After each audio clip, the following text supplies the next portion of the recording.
right, here we are. We're live once more, and I believe we've got sound. Woot, woot, woot. I'm Russell Kirkby. This is Sidariel. This is the Vaingate Chronicles.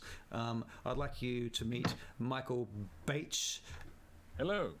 Max Easy. Hello! Don't scare us, Max. Don't scare us, Max. That was terrifying. You just about gave me a heart I attack. apologize. Steve Austin. I'm not going to try and trick you like that, Russell. That'd be mean. After that everyone. reboot, Joanna Grotenhouse. Grotenhouse, yeah, you got it. Yay! Okay. Well done. And Barry Tahira. Hi, folks! All right, so let's get back into this. Finally, it's 30 minutes in, and we've finally got our shit together. So that's I guess that's par for the course, really. So thank you for watching, people. Thank you for coming along. We really appreciate you sticking it out like this. Anyway, back to Vaingate. So where were we? We're currently deep in the Underdark at present, in a little room down below Vaingate. And it's not that little of a room either, to be fair. It's much bigger than any of you have actually noticed yet, because you've barely been able to see the walls of this room. It easily accommodated 2 ogres and then 3 driders, or not, sorry, not driders, 3 giant spiders with some drow riders. Drow riders on spiders, not driders. See? So that's 3 times fast. See what I did there? I think that's just elision, isn't it? Right. And so you guys, let's have a bit of a recap, really. That's what we need, really. So you guys, in last week's episode, pretty much spent the entire session in this one room fighting these 3 spiders and these 3 drow riders. Then you released Gudael, our new player, Joanna, from a cage in the back of the room. And you searched the room, you found a box. You did a little bit of mage handling of the box and managed to get it open, I believe. Is that right? Am I remembering this all correctly? Right. And so what are you doing presently? You had a long rest after that, is that? Yes, long rest, and after the fight with the 3 drow spider riders and the spiders, not riders, we thoroughly intimidated the 2 drow in the other cage besides Right. Gudael, Right. and manacled, roped them, and they told us their names, Mindral and Kele. Right. And now we are deciding whether we take them up beneath this light, or we go back beneath, or further into the depths. Right. Okay. So what are you guys are sitting around the cage at the moment talking to one another? Is that what I'm hearing? I believe Gudael's last action was searching bodies. Searching bodies. Okay. Yeah. All right. So who are you searching in particular? The drow. Is that correct? The drow, yes. Right. The spider riders. The spider riders. And did I give you any information on what you found at that point? No, that was the very last thing I was doing. That was the very last thing you were doing. Okay. Well, on their bodies, you find scimitars and daggers. You find a number of coins, which you've never seen the stamps the like of before. So that also is somewhat interesting. Is there anything in particular that you're looking for? You find a couple of little bottles on each of them as well. Very small little bottles. Tiny, weeny little bottles. Tiny bottles. Does pardon me, fellows. Does anybody know recognize the stamps on these coins? Russell, would I recognize these as the drow coins?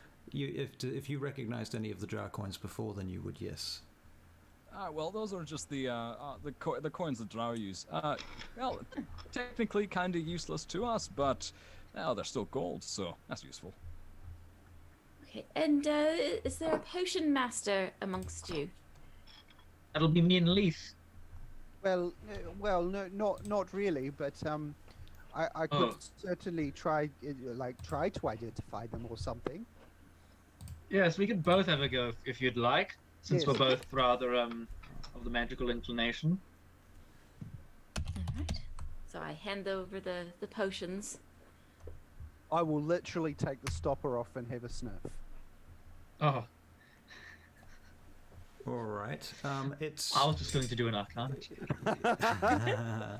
okay. You take the stopper off and have a sniff.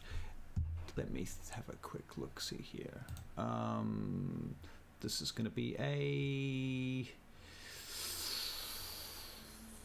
I guess it's going to be a straight out wisdom check. Wisdom check. Do you have any medicine? Oh, Like you rolled a 17. Ability in medicine. It's fine. You rolled a 17. We'll stick with that. You think it smells really quite noxious. That's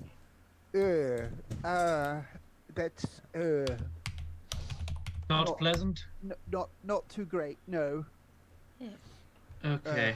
Should I have a wee peek at mine then? Sure. Does it look the same? All of the little bottles on all of the drow look very much the same. Yeah. It'll probably smell the same. No, yes, I meant whether I could discern specifically what it does if I had a Oh, inspection of the bottles. Would I need to do like a medicine or a arcana check for that? You would need to make a medicine check for that.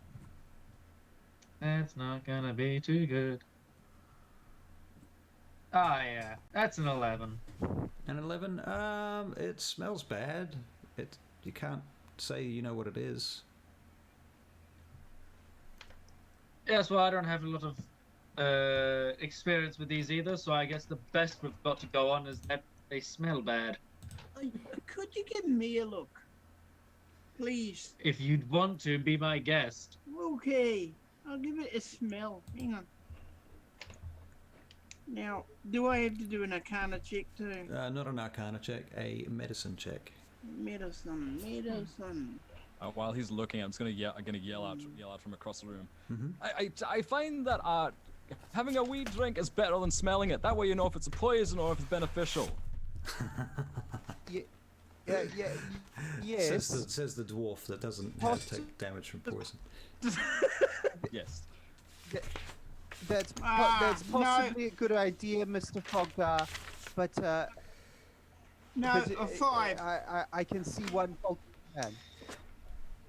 A 5, Duffy. Barry. A 5. Is that what you Yeah. said? Okay. Remarkably, Barry, you've no idea what it is, but it does smell bad. Do poisons often smell bad? Well, no, actually, some of them smell quite good. They're meant to blend. They can often blend into your food quite well. That it would be quite off-putting to smell shit inside your roast beef. Good point. Yes. Good point. Good point. Often it's better medicine that's the stuff that's really, really good for you. That's less smell good. I do think that possibly depends on the poison, though. I mean, if they're using this poison maybe for putting on tips of rapiers or things like that, then it might be not necessarily need to be less noxious. Can I use my intelligence, Russell, because I know a bit about poisons? Well, you do know a bit about poison, but you did roll, and you rolled terribly, so you just don't know what this is. I might come in and help out as well. I'll walk over with the 2 drow on the ropes. Milford Brixton, would you please hold on to the ropes of our 2 friends here? I gesture at one and the other. This is Mindral and this is Kayleigh. They'll be under our care for the time being. All right. Okay, and then You I'm gonna. two, behave yourselves now. Don't be doing anything stupid. And I'm going to have a whiff, and I'm going to stick my pinky finger into the bottles to see what it does to my finger. Okay. It doesn't do anything to your finger. It feels cool and a little bit slimy. So we know it's not Could we caustic ask- then. Could we ask the drow, since... That is an inspired thought, Mr. Regent. Oh, wait, you two. What's and I shake the bottles at them. What's in these? They look at you, and the one that you look at shrugs. No, you don't know. They came from the bodies of your friends here, the ones you called to attack us. So you're speaking in Undercommon. Undercommon at the moment, aren't you? Yeah. He looks at you and gives you this cold stare. He says, I suppose you could drink it and find out. You know, you could drink it, and then I'd find out either way.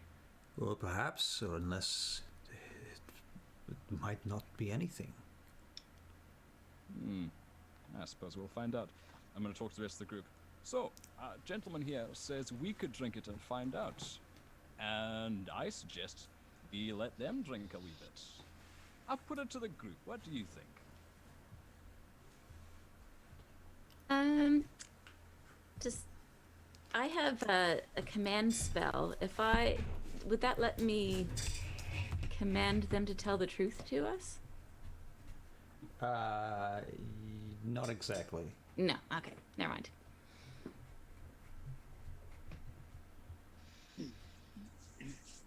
Can you translate this for me? Yeah, can do. Can you translate this for me? He gets his knife out. He puts it on the guy's main artery. And he goes, this is a main artery. And if you don't tell me what that poison is in the next 10 seconds, you're going to find out what happens when a main artery is split like that. You know, a little bitty cut can make a lot of mess. So, if you would. And I repeat as you, and I translate as you're speaking. All right, you translate that to him. He looks at you and kind of shrugs. Looking at his demeanor, do I get any idea that he's just screwing with us, or does he actually just not know? You can make a insight check, please. Huzzah! I have advantage on this. Waha. I have that's a dirty 20. Dirty 20. All right. Yeah, you think he's totally just he is. It's all bravado. Oh, so he has no idea. He has no idea. He has no All right. idea. Mr. Brixton, your intimidation, while very effective, the gentleman has no fucking clue. Yeah, that's just fine. We'll just keep them on us for the moment. Oh, sorry. I got a message from Russell and I didn't. I got distracted. Pardon. Oh shit! I'm talking in the wrong message box. Yes. Sorry, guys. I mean, it's just going all to us on Messenger. It's fine. Yeah, that was supposed to be an entirely different direction. I'm just gonna say out loud here, Sharkity Shark, I need to talk to you in private. Oh my. Yes. God, what was I saying? No, the gentleman knows nothing. Don't worry. I think we just keep them on us, and we can have a better study them later. Okay, he puts the knife back in his boot as soon as you say that. Okay, just pause there for a second. You guys can talk amongst yourself. I am a little bit distracted, and I apologize. I have someone here watching the stream, but due to our sound problems, I've had to go into headphones so the person with me can no longer hear the stream. So they're here trapped in my house for like 4 hours, listening to nothing because they can't hear it. So I need to obtain another pair of headphones as soon as possible. So thus I am asking to obtain those. We'll keep playing while you're doing that. So yeah, give me just 2 minutes and I'll be back. Sorry, guys. You know, it's really funny that these two drow, they were so talkative about 2 minutes ago, and now they've just gone dead silent. It's almost like the person piloting them is just gone. They're being very defensive. I think they're just clamming up. Yes. You know, So that's probably really unnatural, considering your magical stuff earlier. Mr. Brixton coming at them with a knife and me ripping the cage off its hinges. So scary Probably over stuff. there. Maybe we. Okay, I'll be back in a second. Okay, I can hear. Check, check. Yes, hello. Yes, we can hear Excellent. you. Oh wow, these are flash. So much better than my ones. All right. Okay, Cool. can we get back to work? Yep. All right. So now, where were we? All All that right. business. All right. You say they don't understand the thing we're saying?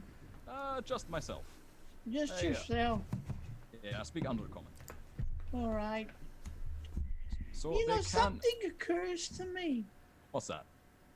Well, those spiders that they're riding, there's only one place in this city where they can get those spiders from. Hello. Hamir looks at you. Hamir comes walking into among the group with leading on his staff.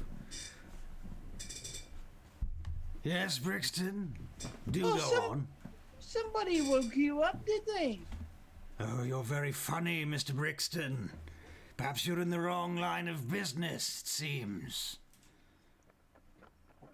Are you fellas working with the spider lady? Who are you talking to? I don't think so, Mr. Himir. I think he's in the right line of work. I mean, performing is quite close to being some kind of a rogue or a thief or something like that. So, I think it's most appropriate. Is that what he is it? A rogue? Well, to some degree, I yes. see. Well, In certain parts of this sewer, there are spiders around. And there's a young lady, an old woman that runs them. runs them? What do you Yeah. mean by that? What does You that make it- mean, Brixton? What do you think it means? I have no idea. She has control over them. She has control over them. Control over them. She even has a gang called the Spiders. And how do you know all of these things? Because I live above, don't I? Well, If we I don't- too live above, but we don't know these things. Why is it that you know about them? The reason I know about them is my business, old man. Is it Now- just? If you got the drow here and you got spiders, you got problems. Yes, we can see that. And I reckon there's more spiders than we can handle. So what do you suggest then, Brixton? My suggestion is we don't go any further down or we're going to end up like the other lot. You'd have us retire, withdraw. I would. Something to bear in mind, Mr. Hamir, is that we've already uncovered quite a large cache of treasure, and that there ship above us. Yes. Yes, but what we haven't done is seen from whence those last riders, that caravan, came from. Those slavers came from somewhere above, did they not? And they came through the treasure room where we followed. But we do not know where they came from. Aye. And that's where these two come in. And I yank the two drives closer. I don't believe I've introduced you to our two friends here. This is Mindral and Kayleigh. And they say that they can lead us to more treasure. Do they just? Well, they'd have to try pretty hard to, lie to me when I was towering above them. And we had Mr. Leith here glimmering fire in their faces. So, I wager they're scared shitless. Well, that's good work there. I must say, Adrik, you've not failed us. Well, not yet. And you should hope not either. If can, if Mr. Brixton does think that it's more prudent for us to go back up about just for now, we can certainly come back. And I'd imagine And you and your I lot do up- agree with him. And I'd imagine you and your lot upstairs have a wee bit more sophisticated interrogation methods than we have down here. Indeed. Why? And I'm gonna say this in undercommon.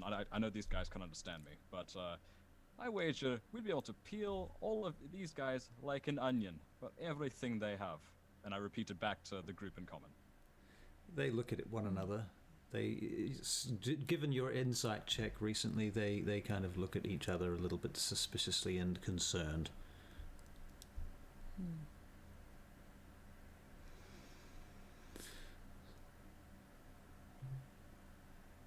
So we head back. Is that our plan? Is to go back to the trove, take what we can, and return to the surface? I think that's a good idea. Yes, I think that's a great idea. And what do you think, Dale? Yes, perhaps we've done all we can down here. For now. Okay. Do you Yes, for do you now. know by any chance the person who was in the cage with you? Do I? Russell? Did I know that? Do you know the person that was in the cage with you? No, they were an entirely different prisoner that you didn't even really get to talk to because they were unconscious most of the time. It was a young person though. They were probably about 15 or something. No, sadly, I was unable to make acquaintance of the young person in the cage with me. Very sad. I'm not sure what happened there. Appeared to enough. have just And, expired here, I would say. And Hemia pokes the body with his staff. I would like to pull out my wand. I want to grab his staff after he's done that, and I say, I think, Mr. Hamir, respect for the dead is a little bit more deserving amongst those, especially so young. Hemia starts wandering off towards the steps leading out. Can everyone make a perception check, please?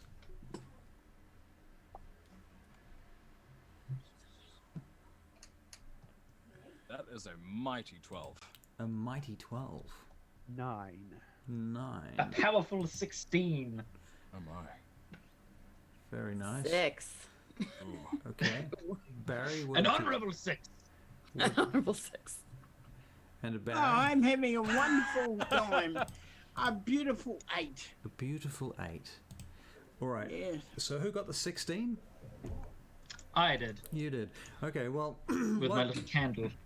while you're saying that to Hamia, you hear somewhere in the distance this some sort of a noise coming down some corridor in the distance on the same level that you were on, not from up the stairs, but one of the other directions, to the south. There is something making noise further on. I think we should turn tail as fast as possible and make haste up the stairs towards the treasure trove. Follows him, dragging the drow along behind him. What was that? I follow Edryn, dragging the drow along behind me. Oh, okay. Sorry. You're dragging the drow along, and Edryn's, which direction are you going? To the stairs, are you? I'm going. Well, I suggest we go up the stairs. I think I'd probably let other people who are a little bit more sneaky and less debilitated in the dark go before me, and my slow, corpulent self behind. Corpulent.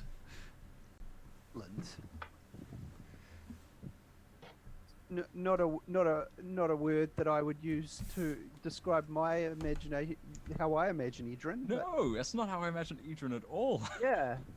You don't imagine me as corpulent. Yeah. No, I honestly, Max, I just imagined you in like a big hat. To be fair. No, like little in the way of robes, more like Nature Boy Ric Flair robes and a big hat. Ah, no, you should see my hero forge then. I don't give him much benefit to his. Well, he's not like me, all gangle and nothing. Oh, is he a bit more Falstaff? A lot more full stuff. A lot more Falstaff. Okay. Right. That's what. Yeah. So All what's right, the so we're leaving this place. So what? what's the consensus there? Are you heading for the stairs? Is everyone heading for the stairs? Gudael's wondering if she should try to take the body of her cellmate somewhere to hopefully return it to his or her parents. Right. You're right there, Gudael. I'm a bit concerned for the parents of this young person. Aye. Wondering if I should do something about that. But there's somebody coming down the corridor, so maybe we don't have time to. Is it anybody I recognize, Russell?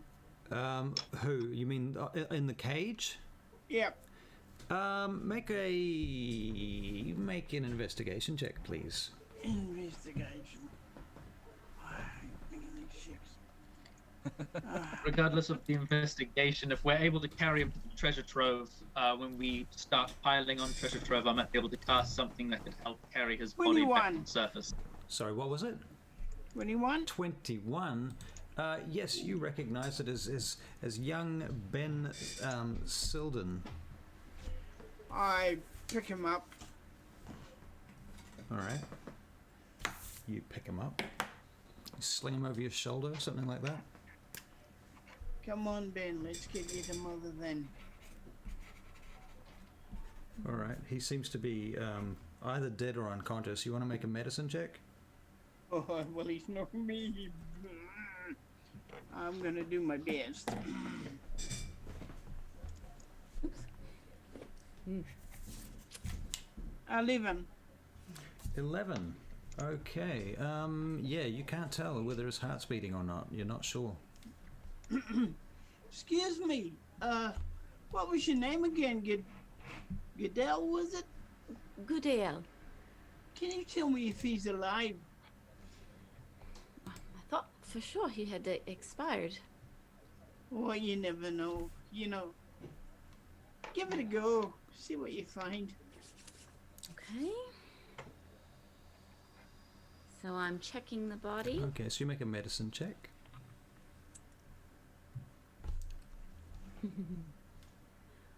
It looks like I'm not feeling very medicine-y tonight. Not feeling very medicining tonight. Okay, so what did you roll? I rolled a 7. A 7. Oh my goodness. Okay, yeah, you're not feeling the magic. You don't think he's alive, but you can't tell. We'll have a good look. Sorry, you finished, Joanna. I was just going to say he's a bit of a mystery. Bit of a mystery. Are you telling me you don't know whether he's dead or alive? I know it sounds daft. I just can't figure it out.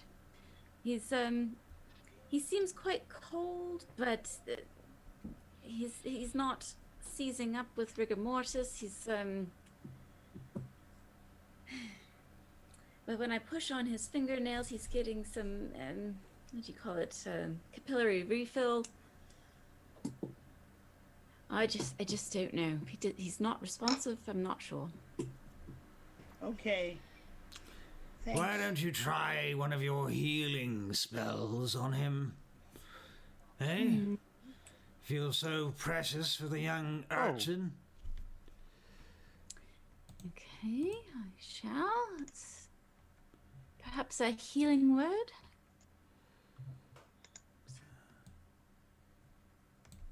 Right.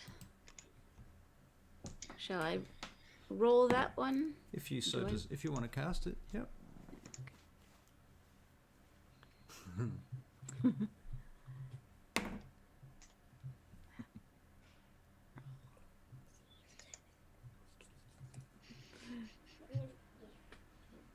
Right. All right. He suddenly starts choking and coughing.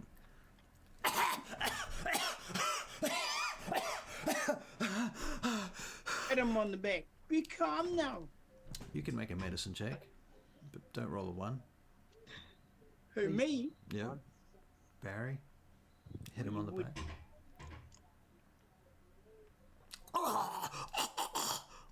$11. He's just drooling. Green ooze is coming from his mouth. That doesn't look good. Thank you. Oh. Milford Brixton, what are you Okay. doing here? That might be a question I'd ask you. What the hell are you doing down here? Where is here? What do you mean, where is he? Where down- am I? What's this place? I'll explain it to you later. Just relax. Yes, I think that coughing may have alerted something.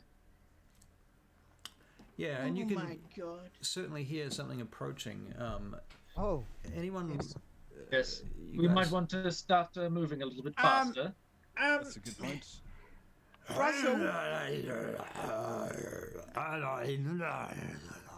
Russell, if they're coming one way and there's a doorway there, I get the caltrops and put it on that way. The direction they're coming. So Barry, this room is huge. Oh, we can't tell. Okay. Okay, there's 4 I think- entrances. 3 of them are on the level that you're at. One of them is up the stairs that you came from. There's a pile of rubble in the center of the room, and each of those entranceways, you may or may not even have enough caltrops to cover one of them. Okay. Yes, I think as hit the my Uncle road. Gudael used to say, apples and pears up the stairs we go. Apples and what?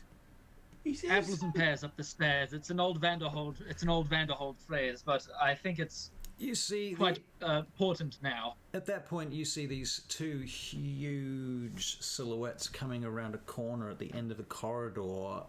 One of them is carrying a massive torch, a lit torch in its hand, and you feel a vague kind of rumbling of the ground as it approaches, as it comes around the corner. Go like lightning. Up the stairs. Can Let's go. move. Okay, so you guys go running up the stairs, okay, and heading off down, or up rather, back towards the treasure trove, right? The treasure ship? Yeah. Okay, so you burst back out into that room. You go over a pile of rubble into the treasure room, and again, it is filled with this rather awe-inspiring vision of huge hordes of gold and other objects of art and finery. This huge Viking-like ship in the center of the room, half buried in piles of treasure, surrounded by massive chests and boxes, and there's this small, narrow shaft of sunlight beaming down through the center of the room, cutting through the dust that fills the room. And you can see moths dancing around in the light. The far end of the room, you can see the entrance that you came through originally. Gudael, you didn't come. Well, you did come through this way. Actually, you've seen this once before, but you didn't come the way that they came. You came from the side entrance that's in this room, and you came on the back of a giant spider in a cage. Right. What is this Do we have place? 10 minutes? Well, Miss Gudael, this is the funerary longship of a storm giant, which we believe from the ruins over there, just underneath the treasure over there, belonged to someone titled the Vizier. You also notice there's this huge skeleton, Joanna or Gudael, of a rather large serpent, kind of flopped out across the floor on top of the treasure as well. Goodness Yes. gracious. What was that? And whatever you do, oh, that's the giant skeleton serpent thing we killed. Most importantly, do not look at the giant table-sized book. You And I hear? know you're going to look when I say that, but don't look at it.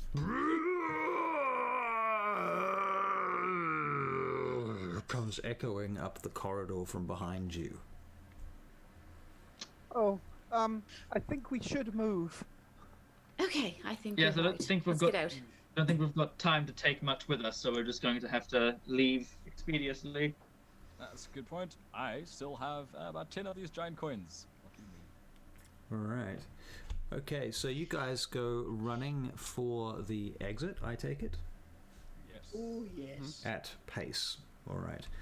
So you get to the exit and you clamber up the stairs, heading on out, and this stairwell.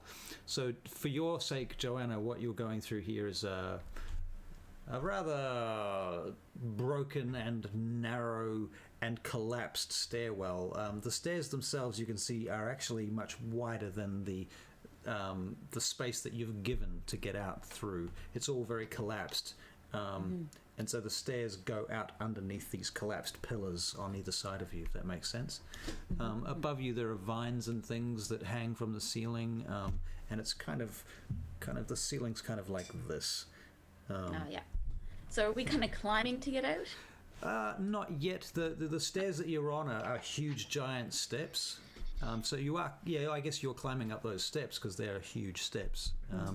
And eventually, after about 5 to 10 minutes of clambering up these massive steps, you get to a point where there is, in fact, a crevasse that's about 15 feet wide, if I recall. Milford, you know the way out from there. Yep. And you just, I'm assuming... I get the rope to do its thing again. the rope to do its thing? Yeah, because we had a rope across this one? kind of, yeah. Okay, that's just a normal rope though, I think. Yeah. We left that here, didn't we? You might have. I'm going to get you to make an athletics check in any case. Okay. Athletics. Oh.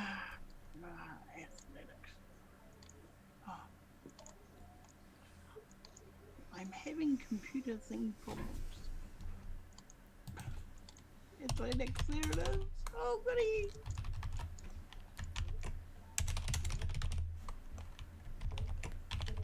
$11. Gee, I'm not doing well today. Okay. As you're running up the side, you actually slip, and you begin to come crashing down. I'm going to make you roll another athletics check to catch yourself on the way down and not fall to your doom.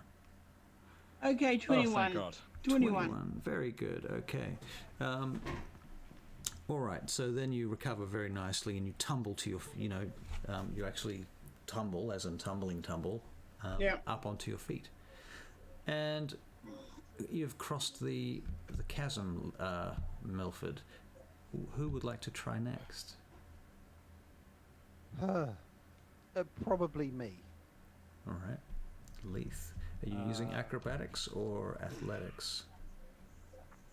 Acrobatics, because my athletics is not as good. All right. But that was a good roll. Wow, very good. All right, so you're learning something from watching Milford. You figure out exactly where to go and where to step, and you pull off an almost perfectly what he did without the tumble, I think, unless you would like to do the tumble. It's your role. He'll try and add it on as an embellishment. All right. In which case, you can roll another acrobatics check to embellish it with. Oh my God! Now they're cooping me. Was that? Yeah, no. It looked like it was a 1 when I rolled it. Right. No, it was a 7. Because those dice on +1. D&D Beyond. Yeah. Okay. Is So he with an 8, he does not manage to pull off the acrobatics check. And we're talking about the embellishment of the acrobatics check. So he still arrives on the other side, except this time he lands kind of on his face, or flat prone on the other side. But he sort of gets up and brushes himself off. I assume that's retakes his dignity. Yep. All right. Who's next? What were you trying to do? I was just trying to be What? like you. You gotta be yourself. Never be like me. Before we continue, friends, and I gesture at the drow behind us. Does anyone have any suggestions about how we get these two across? Could you throw them? Even in my giant form, I would be a bit of a stretch. 15 feet. That's slightly taller than myself, and they're not huge, but I don't want to risk it. There's some good information in them. I do have a thought, which is probably slightly less risky than just throwing them into a hole. I just wanted to see if anybody else had any better ideas, because there's always that risk. Well, you could threaten them, I suppose. To claim? Well, that's not a bad idea. That's not a bad idea. I'm gonna turn to the two drow. So my friends, you find me at a dilemma. Now, I have 3 ways for you to get across this chasm. The first is I could simply throw you. There's about a 30-70 chance you fall forever. The next is that I climb over myself. My friends somehow pass me the rope. I enlarge, and then I simply yank you over the side. And odds are good, I could probably pull you up with me. The third, and this is where I give you a bit of agency over your own fate, is that I undo your manacles, you earn a wee bit of trust from me, and you climb across yourself. Once again, they look at one another for a moment, and they look back at you, and they sort of hold out their wrists for the manacles. And Hamir, while you're sort of doing this thing, he says, or think of it, you could probably find it easier to throw them across if you cut them into little pieces. Well, that's a suggestion, Hamir. No bad ideas here. No bad ideas on this team. However, I will say that there's a lesser chance of getting information out of them that we may need for loot. Well, you say that, but we have our ways, as long as you bring the skulls back. Well, you'll have to pardon my squeamishness. I'm not one to Squeamish, kill. Adrik. Never took you for a squeamish type. I'm not one to kill those that can't defend themselves. Excuse me, you lot. We need to move. We need to move. That's a good point. All right. Well, they've volunteered to take fate into their own hands, and well, there's more of us than there are of them, and they are thusly unarmed. And I'm going to undo the manacles, take off the rope, and gesture for them both to climb across. All right. So the first one attempts to climb across, and he climbs across. It's not terrible. He manages to get across. The second one gets about halfway across and starts to slip. He starts freaking out as he begins to slip down. He starts jabbering in undercommon. Throw me a rope! Throw me a rope! Quickly! Give me something! I'm going to throw him the rope that I have on my end. I'd rather he come back to me where I can pull him up. All right. Do you want to make a strength check? Yeah, I would. Strength. That is a 26. Wow. So I forget to roll with my my proficiency rather than the thing. All right. Very good. You pull him up quite easily. Very good. Now, tie this around your waist just in case, and go again. All right. He climbs across this time without too much hassle. I give him a slow, sarcastic laugh. Very well done. Very good. And if nobody objects, I might go and join my sons. I mean, my captives over there. Did you say my sons? No. They don't look a thing like you. Take after their mother. Anyway, if we're done here, I'm going to momentarily take a deep breath, and I'm going to summon the power of my frost rune to gain a +2 ability, +2 to both strength and constitution checks. Okay. And I'm going to use athletics to climb across. All right. And as you arrive on the other side, one of the drow that just climbed across, he turns to you and very quietly, so that basically only you can hear him, he says, And how is the Barachiel these nights? Cold and dying. I'll thank you to mention nothing more. I hear whispers of a curse on your people. Aye. Whispers, you say? Aye, Mighty whispers. strange. Things that even the drow don't share on your behalf. You might say it was an honorable thing we do. Honorable, you say? What would you be hiding? What would we be hiding? What do you mean by that? Well, you say you're keeping something from us on our behalf. Or am I just misunderstanding? Or are we keeping something for you? I'd thank you to tell me. Oh, we know about your chambers. We know about your dead. We know about your children. How do you know about my child? Oh, well, now that you volunteer it, you too, poor soul. I am very sorry for your loss. I'm going to enlarge, and I'm going to pick him up as I do so. Okay, what do you guys do when suddenly Adrik just... Well,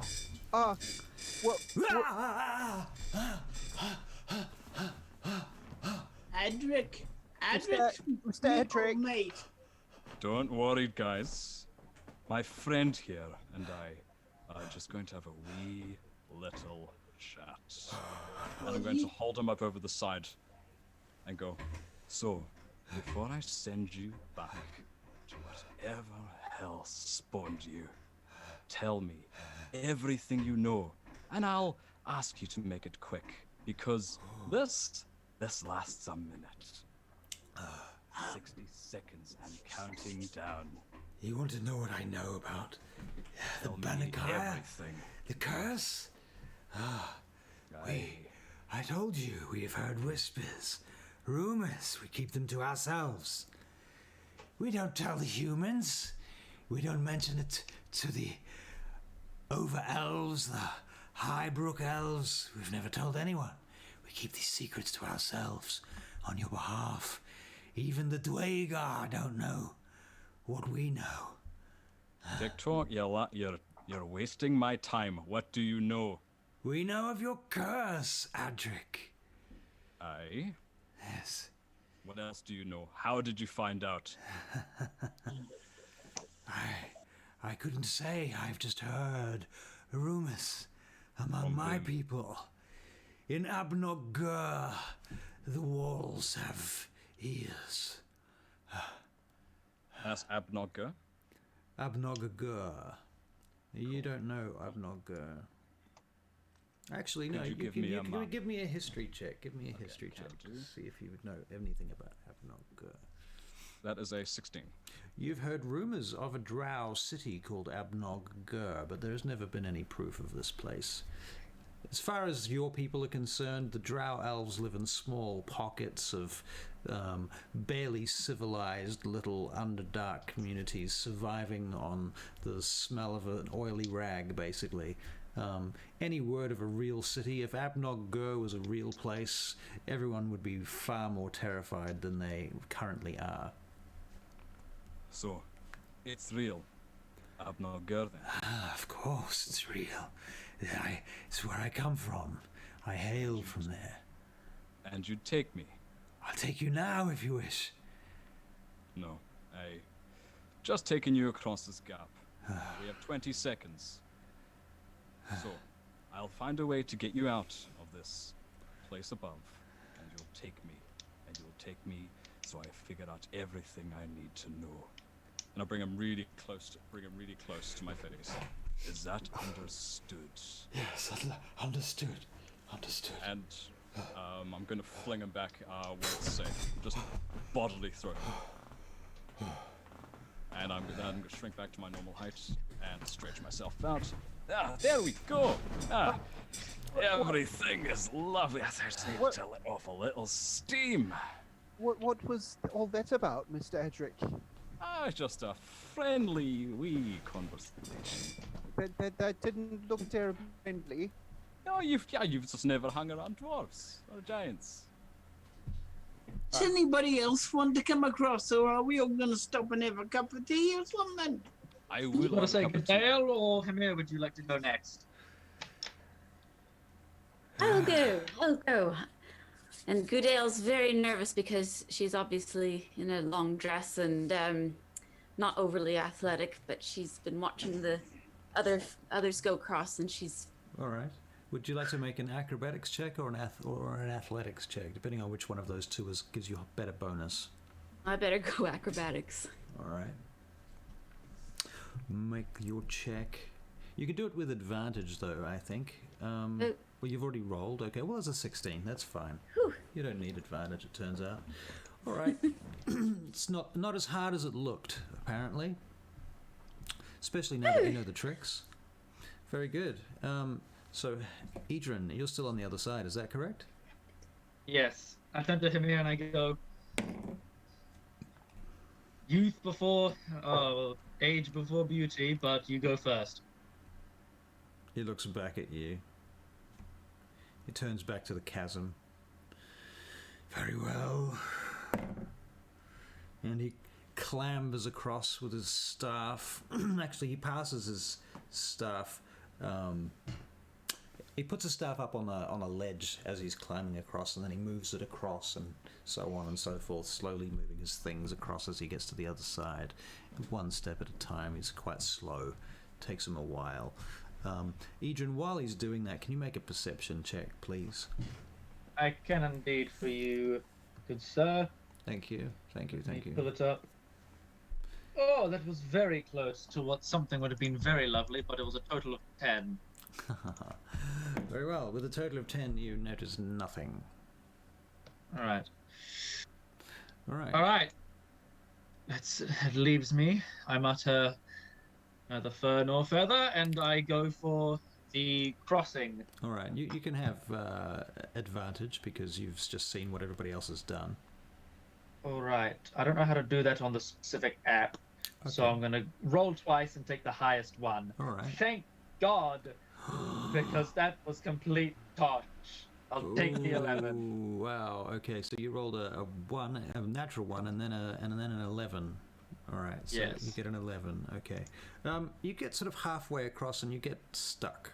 Like you can't see where the next step is. Like it's like climbing up a wall, and you can't move forward and you can't move back. What are you doing? What are you doing? I'm a little bit... Can I see the other side, though? You can see the other side. But I say, balancing, I go, do you think we could have a short rest when we get back? Absolutely. We've come a long Very way. good. Oh, Very good. I touch myself and I appear on the other side of the gap. all right. Casting Misty Step. Okay, cast Misty Step. All right. So don't you, do that to me again. so Gudael, you see Edryn, Apologies, I didn't want to waste that. Edryn literally goes into a sort of a dark purpley mist for a moment, disappears from where he is, and then reappears next to you on the other side of the gap. That was a fancy way to come across. That was the only way. I believe I got stuck, and I'm not exactly fit. But let's, unlike the rest of you, but let's keep moving, I think. All right. I imagine one of our audience members right now, Orson D, would probably be having a small heart attack right now. He lost a character to a similar location not too long ago in one of our games. Oh, My. no. But you know who Orson D is? I do. Orson D is one of my players in one of my other games. Yep, there he Right. is. Yeah. Yep. ... Yeah. Yeah. It was epic. It was epic. He also warned Was me epic. not to pull this shit again, so here I am. All right. Okay, Milford will go on ahead. All right. Milford goes on ahead. All right. So you guys come piling out back out into what at this point turns out to be the dawn light of the first sun, Solemn Pingal. And you see 3 crows sitting ahead of you, on a broken pillar amongst the raindrops and the mud and the smell of Ludivar. And then you see 3 wizards nearby, standing under a small bit of shelter that they have put up. And they see you come out, and they approach. And Hamir immediately crosses to them. What are you guys doing? I'm going to, assuming I haven't already, manacle and retie ropes onto the 2 drow. Which one was it that I spoke to, by the way? Mindral, I think, was his name. Is that right? Yeah. Mindral, cool. And I'm going to manacle Mindral and go, I'll find you, and then we'll go. All right. All right. All right, then. And I'm going to get myself a bit closer to Leith and say, very quietly, Mr. Leith, our friend Mr. Hamir, do you trust him?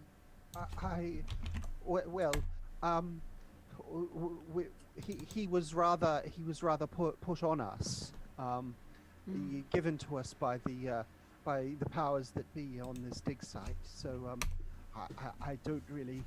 He seems a bit grumpy, to be quite honest. But now you mention it, I don't think I do particularly trust him. But it might just be that he's a bit of an old stick in the mud. But he's not a danger to you. He doesn't seem dangerous. Just a bit grumpy, really. Okay. Good to know. Thank you. No problem.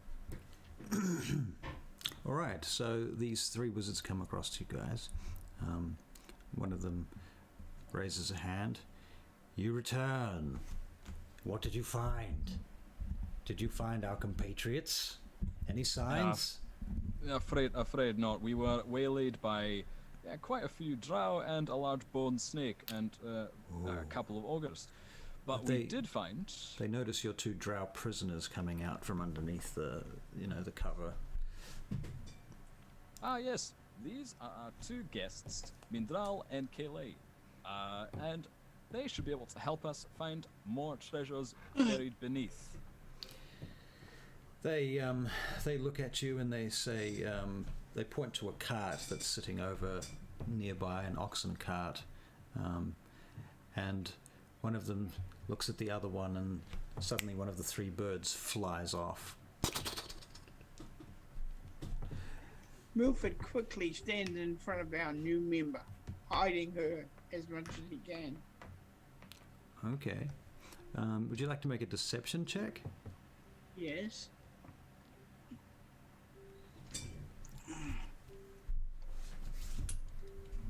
Deception. Come on. What is this thing doing to me today? Is the game playing you, or are you playing the game? 12. 12. Okay, well, you try and stand in front of Gudael. And Gudael, would you like to make a insight check, please?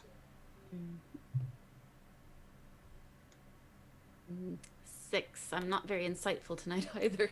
No, apparently not. Okay, you have no idea why Milford is kind of dodging and ducking around in front of you. All right. Very well. And then this fellow turns back to you guys and says, did you bring any treasure? Do you have any of the Ostorian reclamations? Ah, yes. I pull out my backpack and I shake out a couple of the coins. Look at these! That's fantastic. If you would please place them on the oxen cart. And I do so. Anything else? Amir looks at the 3 of you, 4 of you. 1, 2, 3, 4, 5 of you. Yeah, 5. I can count. Well, we were rather waylaid by that large snake thing, bone snake thing, and those other drow. So I'm afraid we're a little bit empty-handed, but we're willing to go back. I'm quite certain these four have other things on their person that they have not yet prepared themselves to part with. Perhaps they should be shaken down a little. Why would you say such a thing, Mr. Hamir? I saw what you were doing, going through all those treasures, looking for things, putting things in pockets. Of course we were going through the treasures so we could report what was there, of course. Ah, yes, of course, yes. It'll More all come important out than in I the think. wash. I think more important than just a few little pieces here and there. And I say to the three wizards, completely ignoring him here, there was a book on the Viking ship. It was roughly the size of a table, bound in leather, what looked like leather belonging to some sort of large humanoid that had a face on it. I think when anyone gets down there, you might want to keep that tucked away nice and secret. It doesn't seem like there's anything good about it. They nod. And then I turn to Leith and I say, Hamir did make very special mention of that potion. Yes, that's right. I have it. And I hand over a healing potion. Ah, there you go. Don't told worry, you Leith. they were I holding forgot I had something. it. There, you see. Honesty becomes Yes, you, Edryn. You can certainly check my bag, Mister.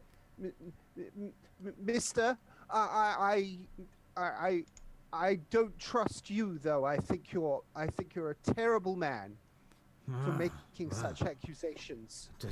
I can honestly say my heart is broken. You've slain me. Shall we leave I can honestly now? say, Back to other the than the annex. You stop it. yes, You stop it with the sarcasm, sir, or I'm going to request someone new to accompany us. Oh, you're going to request someone. Oh, well, I was going to request someone new to accompany him. Did you hear that? Oh, well, that could be. Whatever shall I do with my time? Come on, you lot. I don't back know. to the annex. I don't know what you're going to do with your time. I'm going to walk right up to Hamir's face, and I'm just going to say, "Do you like your job?" I like anything.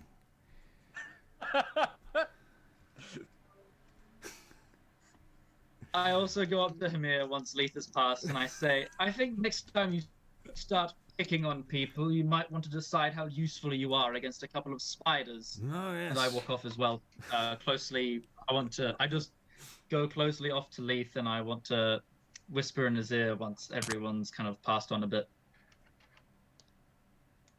What are you going to whisper in Leith's ear? Oh, no, I just kind of want to, as we're going off, I just want to ask, back there when you were having Mr. Oh dear, I've lost Flogdar everyone. threaten those drow. Oh no. Are we back? Check. Yep, I'm here.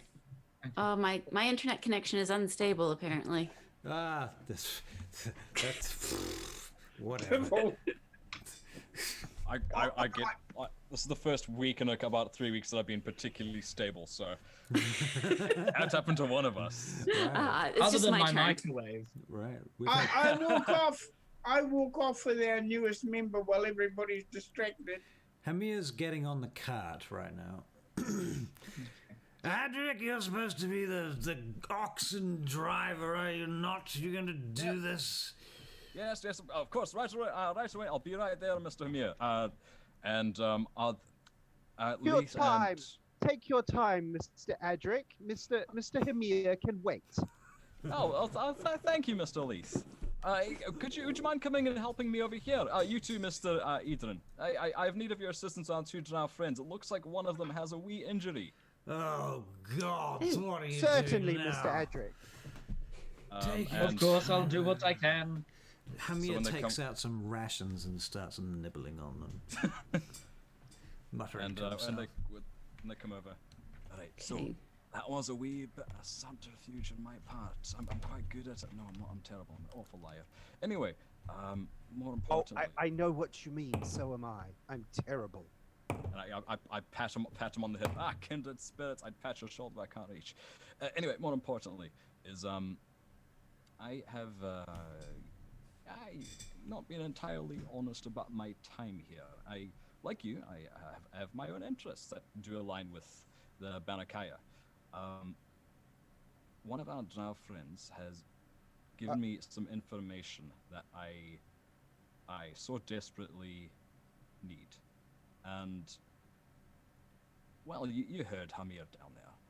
He was willing to cut them up for some information, and, well, I wouldn't get what I need if that was the case. So, I need that one of the manacles, and I wave over at Mindral.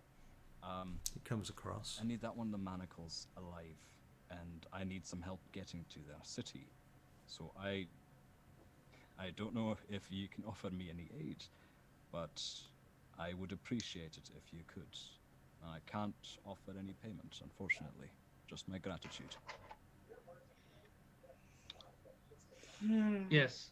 Okay. I turn around to the main three wizards, and I say, the one in the manacles, he was very vital in guiding our way throughout. In fact, he seems to have gotten, Mr. Fogdye in his translation was able to get a lot of information out of him. I think once you've finished with, I believe his name is Mindral, it would be useful if he could come back with us to help guide. He seems a little bit more,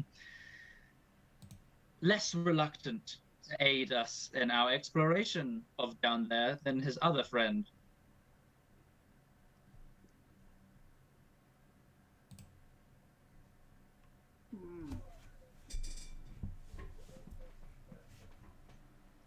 Russell's gears are turning. I'm just listening. I don't have a person in this conversation. Oh, you just Oh no, I'm asking one of the wizards. Oh, you're asking one of the wizards. I'm asking one of the wizards if after you've finished with him, we could have him back. He's very vital to us. He was very vital to our exploration. It'd be good to have him back on the team. The wizard looks doubtful to you. Oh, it was most deeply true. He seemed of the two the most knowledgeable about what's in the depths. And, well, I don't know how many guides you'll find that can take us deeper. We shall see. It is not in my hands. You should speak with the foreman, Xandor Wren. Oh, well, thank you for the tip. We shall then. And then Dwarvish, I say to Edryn, thank you for trying. Okay. To reply back in Dwarvish, I do what I can. All right. I think Gudael chooses this awkward moment to just trance out. Has a little bit of a fit. Okay. Oh, it's happening again, guys. It's happening again. It's happening again. I'll just put her under here. Yes, I think it's good that we leave her alone for a bit. All right. Perhaps you should put her on the cart. I'm putting her on the cart. What do you think I'm doing? I wouldn't suggest Mr. Himia actually moving her at this point. I would let her have her and then move her to the cart, and that would be Yes. safe. How do you people get anything done, I wonder? Everything's so cautious and careful. Probably because we're not complaining all the time. Yes. Well, I did cautiously suck poison out of your skull. What was that? Yes, thank you for that. That was probably a good thing. Did you enjoy it? The poison. It was a bit gamey for my taste, really. Gamey. Terrible. And I should add, Mr. Himia, it was you that hid during that fight. I'm saying this very loudly in front of the wizards. It was you that hid during that fight. Hid, you say? You coward! What are you talking about? I was casting spells and destroying driders down Oh. the corridor. You just couldn't see. A coward and a liar! What are you talking about? You didn't see that whole brigade of drow coming from the other direction? I was down there fighting harder than any of you. My fellow compatriots will back me up here. Ah, you didn't see any of it. It was round the corner, beyond the bend. It was in the shadows. That's where I work, you know, in the shadows. Edryn? Leith? Milford? Leith, I think with these quite bold words, it'd be good to leave them be. People have gotten in trouble over much less. I think we take this up with Mr. Xandor himself rather than make a scene out here. And hopefully we can get ourselves a much more experienced and well combat-hardened guide that way. Adrik and Milford, can you both make perception checks, please? And do. This is an open check, and the DC is 18. 19! Well, mine's a 12. Oh, yeah! Where's my thing going? Oh, it was Milford, wasn't it? Well, Yeah, Adrik and Milford. Edryn and Leith are in the middle of a heated discussion, I'm afraid. I'm sick of this thing. My thing's going all funny. It's not doing it. Would you like me to roll for you, Milford? And well, That's normally okay. yours Scottish suck, accent, Russell. but My God. this time I will. Yeah, roll for me, because this thing's playing up. Well, you're very lucky. You rolled an 18. So, and Adrik, what did you get? A 19, did you say? Oh, why is it 19. doing that? All right, well, you both passed the check. So, as these two are having this heated discussion, you notice the second of the three blackbirds flies off in the background. Alright, gentlemen, time's a wasting, and we have a report to make to Master Xandor. Shall we? Yes. Yes. Do you think Gudael is good to move now? Would you like to make a medicine check or anything like that? Oh, yeah. Just, sorry, out of character for a moment. Everybody that knows a thing or two about folks with epilepsy, like, just for Michael's sake, what do you do with this? Wait until they've stopped. Okay, They've stopped gotcha. moving, Yes. and then Thank you. put them into the recovery position. Yes. In this Right. case, lift them up onto the Right. onto the cart and put her in recovery position. Right. Which is what Now, it does.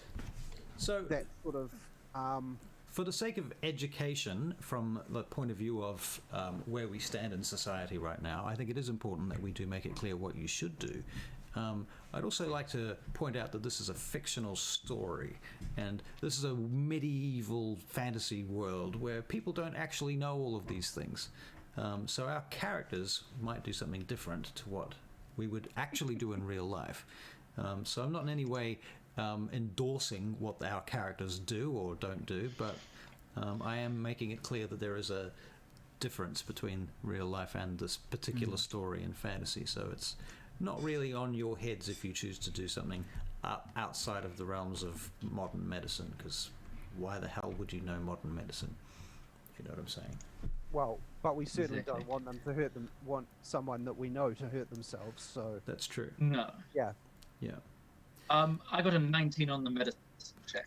Okay, well, in that case, then you know that you shouldn't move her until she stops going through her. Oh yeah, no, I was wondering if she had stopped now. Oh, if she stopped. Well, she's stopped and she's at rest. Okay. She's at rest at the moment. You can see that she's. Yes, I think it'd be okay to put her onto the cart, but not have too much things. She seems to be Don't breathing. pile things on her. yes. Have they taken the drow away from us now? No, the drow's still with you. Okay, cool. So I'm gonna pick her up, Gudael. So, all right, there we go. In your off your pop, gentle. There you go. So I'm just going to take over her character for a moment and say that she is awake, she's alive, she's compass, but she's just going to sit quietly for the duration of the journey. You just rest up now.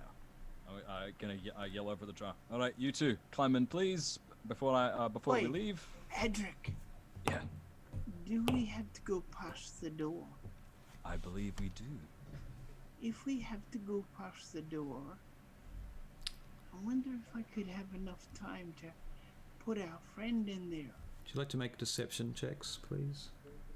Can do. Perception. No, Sometimes I guess I wish I'd got not perception, deception. Oh, that's a 2. A 2. A mighty 2. Deception. Yeah. And that's a mighty 8 from me. Okay. So then. combined, it's a 10. Right, or either that or it's a 6. Oh shit! I forgot math works 2 ways. Right. I don't even know maths. Okay, so okay, please continue.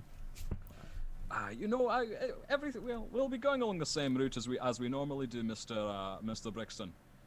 And with that, I'm just gonna turn and climb back in front of the in the seats of the cart thing, wherever that guy sits.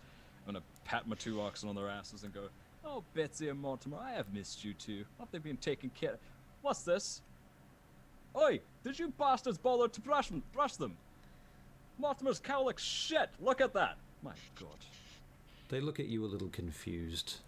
They look at one another and they look at you, and one of them makes a sign of silence to the other one, and they just stand there in the rain while you guys leave. Standing in the rain. Okay.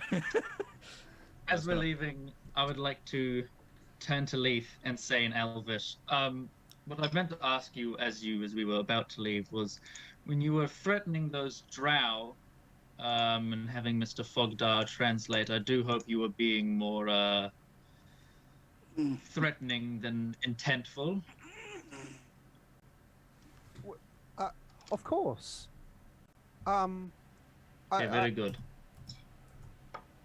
I don't actually mean to hurt them. We need to get information out of them. It's just I saw something in you that I hadn't quite seen. I don't know, a viciousness that I don't typically see in you on a day-to-day basis, and just got a little bit concerned. But that's good to hear. Oh. Sorry, it's an older man getting worried about the relatively young. I know you're older than me, but still. Maybe I don't know my own power or influence in the world. All that. Well, that's quite good to have such power and influence, as long as you use it for good. Well, I hope I will. Well, you've been doing a bang-up job so far, so I think carry on, Leith, and you'll be just Oh. fine. Thank you. All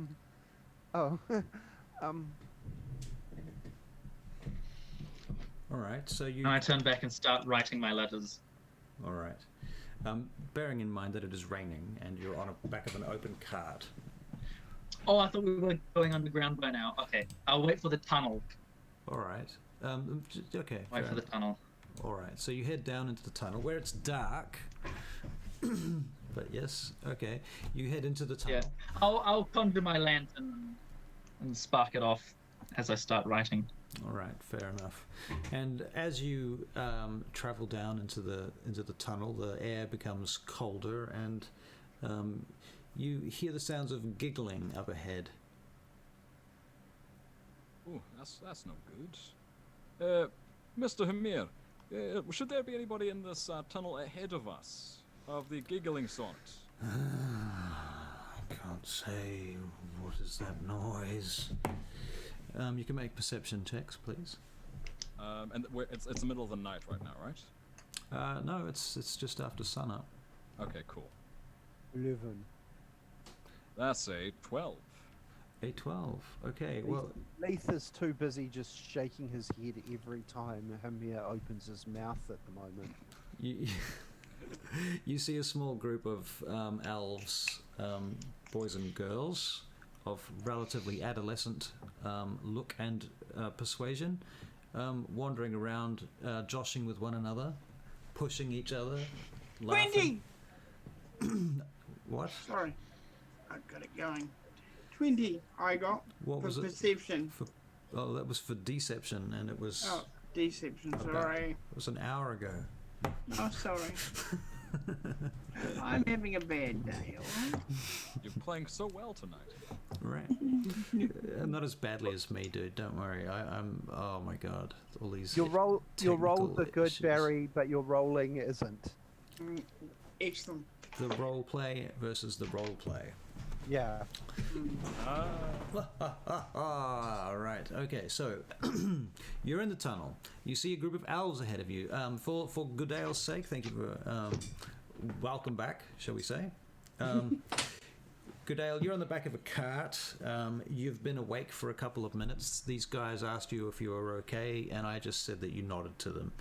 So forgive me for taking agency of your character for a moment. I thought you wouldn't mind. That's great, thank you. To keep the story rolling in this way. So now you're in the tunnel, and you're travelling underneath the palatial district of Carcanos, which is the northern city of Vaingate. And beneath the palatial district in this tunnel, you've heard some giggling sounds and spotted some young elves laughing and joshing with one another as they travel along on foot. Up ahead, they're about 60 feet away.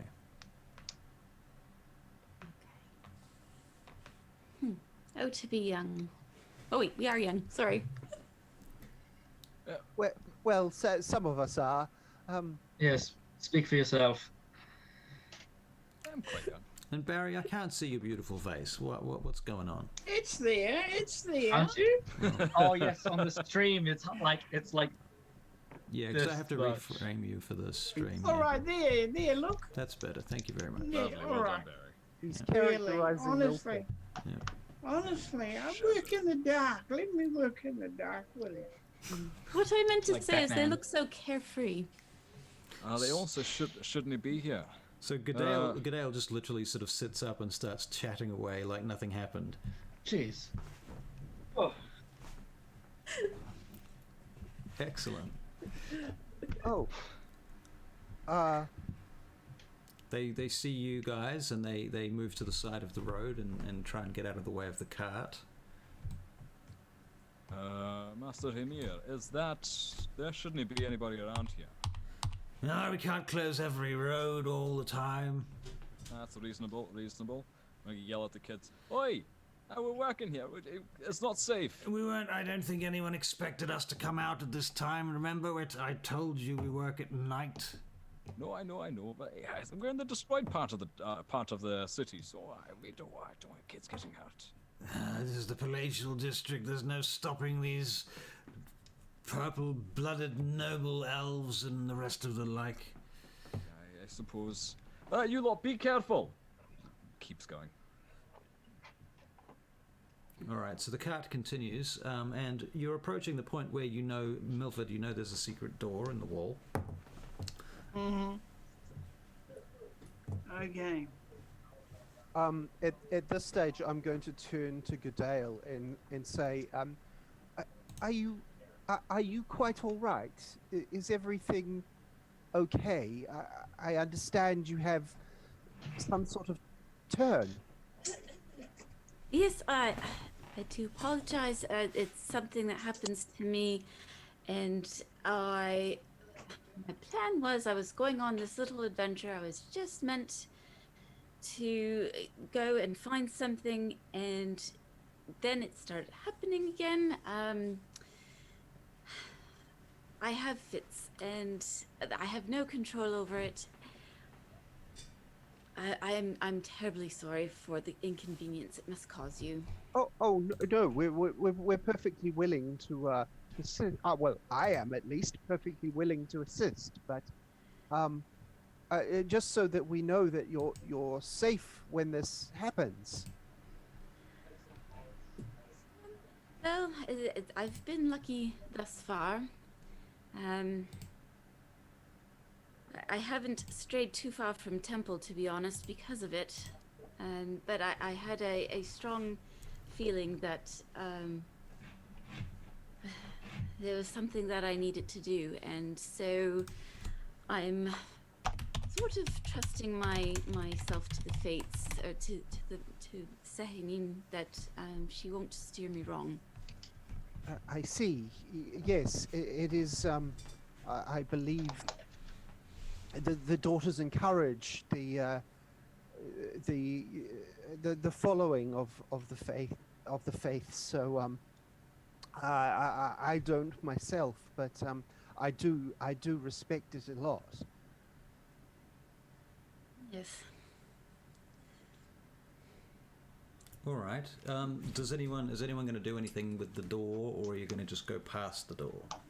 I'm trying to remember where the door is. Okay. You can make a perception check. Cool. God, what? Gets a 9. I don't remember shit. I will try once I find perception. Oh, I'm having the conversation, so. Milford, you can have it with advantage, please, because you've. Well, can you do mine? I'm having trouble with my mouth. All right. Oh, natural 20. Damn. All right, Milford knows. You know exactly where it is. I mean, do you want to? Are you going to stop the cart? What are you going to do?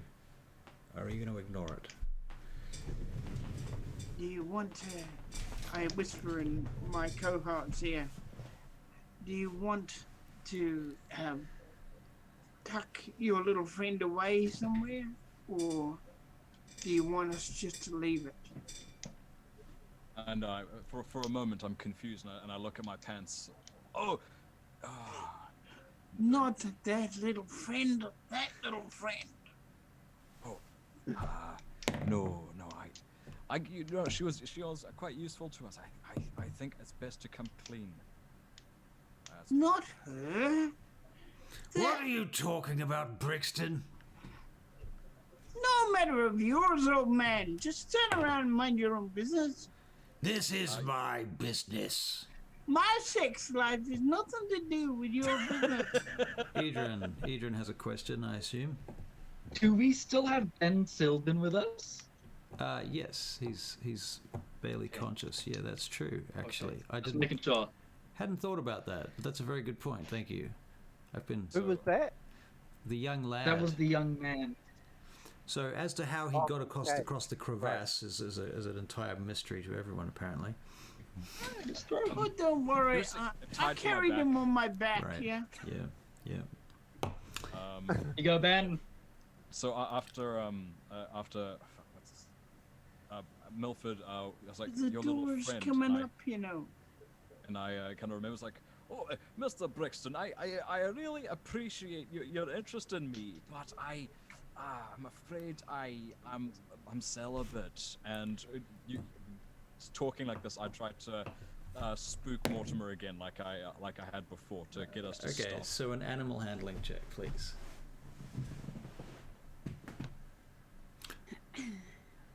What That is door, a Brixton? A filthy 20, No, was I it? whispered in his ear. Oh, Yeah, I whispered. I did say I whispered in his ear. all right. So it was a filthy 20, was it? Yeah, yeah. All right. So suddenly the oxen sort of start pulling in different directions at the same time, and the cart starts shaking a bit. Whoa! Hey, guys, hey! And suddenly the oxen flip the cart, and it tips onto its side. Oi, mate! One of them's currently choking itself on its harness. I'm going to move to quickly go help them. But Alright. out of the corner of my eye, I look at Milford and I wink. I say to the one with the shackles, "Come with me if you want to live and shut up." Come with me if you want to live. Crush your enemies. All right. He doesn't know what the fuck you said, but he knows exactly what you said. And he comes with you. Master Mir, could you give me a hand with them? Betsy's choking herself. Just pull the linchpin. I need to get Mortimer out from underneath the wagon. Can you make a persuasion check with advantage, please? Barry, what are you doing at this point? You're leading this I'm drow? leading him as quickly as I can to that fucking door. All right. That's a dirty 20. Dirty 20. All right. Hamir's... He What? Oh, gods! The linchpin, the big thing on the side. What did you do to these animals, you fool? Me? That was your three friends back there. I told you they distressed Mortimer, and then he freaked out. Betsy freaked out too. Now I have to get them to calm again. Oh, You need, all of you need to learn a thing or two about your animals. What are you Mike. talking about? Never mind. He helps you out and he helps you do exactly what it is that you're trying to achieve. He's not very strong, but he gives it a go. Meanwhile, Barry, you're bringing Milford is bringing the drow prisoner up the corridor away from Hamir in the opposite direction towards the secret door. Leith, what are you doing? And Gudael, what are you doing? So the rest of us have been thrown off the cart, right? Yeah. The cart's tipped over entirely on its side. Leith doesn't really understand the motivation here, so it's like, what just happened? What? This fool is what happened. This fool here flipped the cart, didn't he? Oh. Look, doesn't know how to drive these oxen. Do you, Adrik? I beg your pardon. No. Any idiot could tell what you... You never do that. Why are you pulling the reins like that suddenly? I'm sure something must have spooked him. You could tell. You could tell. You couldn't see Mortimer was distressed when he left. My, what powers of perception you have. How dare you? Edryn, what are you doing? I just gather up my stuff, brush myself up, and go, Mr. Fogdar, is there anything I could do to assist? Don't you worry. I can get the thing off Mortimer. Just help Hamir with Betsy. God, she's choking herself, the poor dear. All right, I go over in animal handling, I suppose. All right, you roll your animal handling. And Joanna, what is Gudael up to? Gudael's following. She's trailing Edryn, hoping that she might be able to help as well. Okay. All right, so you guys, you can make a... Oh, man. Adrik, make an animal handling check with advantage, please. I have that because of the might of the frost giants. All right, well, there you go. That's so 15. Not being cocked. All right. I'll say that you have more than enough assistance to get the cart flipped back on its... Well, what are you trying to achieve exactly, actually? Are you trying to flip the cart, or are you trying to do something else? So how I imagine it happened, Betsy's kind of like on her back, and the thing's choking her. She's lying like this. Right. Mortimer's still somewhat on his side with the cart on him, and he can't right himself. So between undoing Betsy so she can lie comfortably and breathe, and getting the cart up off of Mortimer, I think that's what I'm trying to do, because it's all went to shit. Right. All right. Fair enough. So you're trying to save Mortimer's life at this point. Yeah, both Mortimer and Betsy so from choking. I've divided our goals. All right. So you managed to do that. You managed to make sure that they're not in any life-threatening situation at this point, and you're getting them back up onto their feet. All right, but it's going to take a couple of rounds at least. So Barry, you get up to the door with the drow. Mindral. Move him in. Oh, well, okay. I turn him around so he's not facing the door. Investigation check. Okay. With advantage. With advantage. Can you do this? Because Yep. I don't want to fuck up. Yeah, this thing's right. still playing up. I don't know why. You find the door again. Yep. Okay. And you open it. Yep. All right. And You push him in. I push him in real fast and shut it real fast so he doesn't have any recollection. It was so fast he didn't get a thing of what I was doing. Okay. All right. You can make a deception check at that point. I'll roll that for you. That was a 3, so not an especially good deception check. He pretty much will know what you did to open the door. Okay. All right. It's all right. We're never going to see him again anyway. All right. I take him up to the other opening. To the top, all right. It opens out into a garden in the backyard of a very large house in the palatial district. Okay, now from here, can I get who is the closest person I know out of Mr. Glass, who's the closest one to here? It would be Mr. Glass. I take him and I do parkour in the sense I take him through the streets. That's what I mean. All right, so you're going to race him through the streets. Yeah. Okay. All right. You first of all, you notice that he's like this the whole time. He's having real trouble with sunlight. And that's the way I want to keep it. All right. And how are you moving him exactly? Like Pulling him along, literally. okay, has he still got manacles on? Yep. Okay, so you're going to bring a manacled drow through the streets of Vaingate. Put cloth over the manacles. Okay, where do you get this cloth? Rip it off my own clothes. All right, I'll get you to make a deception check, which is an 18. All right. Okay, you managed to do that. All right. And he's sort of just looking around and trying not to, well, he's got manacles and a cloth over the manacles. So, yeah, all right. You're dragging him through the streets. Yeah. And you get to the first gatehouse where the guards are. All right, you, what's your name? I need to see Mr. Glass. I haven't got time to explain. Who the I need hell's to see him Mr. now. Glass? Who is Mr. Glass? Who are you? What's your name? Milford Brixton. Milford who? Brixton? Yeah. I don't know who you are. Have you got papers, Brixton? Here. What do you hand him? I give him papers. Okay, what do the papers say? It's basically gonna, when he's reading them or trying to read them, I'm banking on him not being able to read. All right. just like a takeout Is menu. it just one guard, or is there more than one guard there? Well, you don't know, It's Leith. like confronting us. You're not there. Oh, This is just. Sorry. This is just. We're Milford. still with the cart and Yeah. the oxen. You're in Yeah. You guys are in the tunnel. This is Barry. And yeah, so the guard's looks at the paper and looks up at you. He goes, "You're Brixton, are you? Yes. And who's this with you?" This is a prisoner I'm taking to the Daughters of Twilight. Oh, what? You're taking a prisoner to the Daughters of Twilight? That's what they told me to do. Whose authority is this upon? Read the paper, you fool. I You- haven't got time. You'll get in serious trouble. He blows his whistle. I take off. Okay, you just start running. Yeah. Are you going to pull this guy with you, or are Yep. you? Okay. Make. I say to him, run or you die, mate. Okay. I'm so grateful for you, Milford.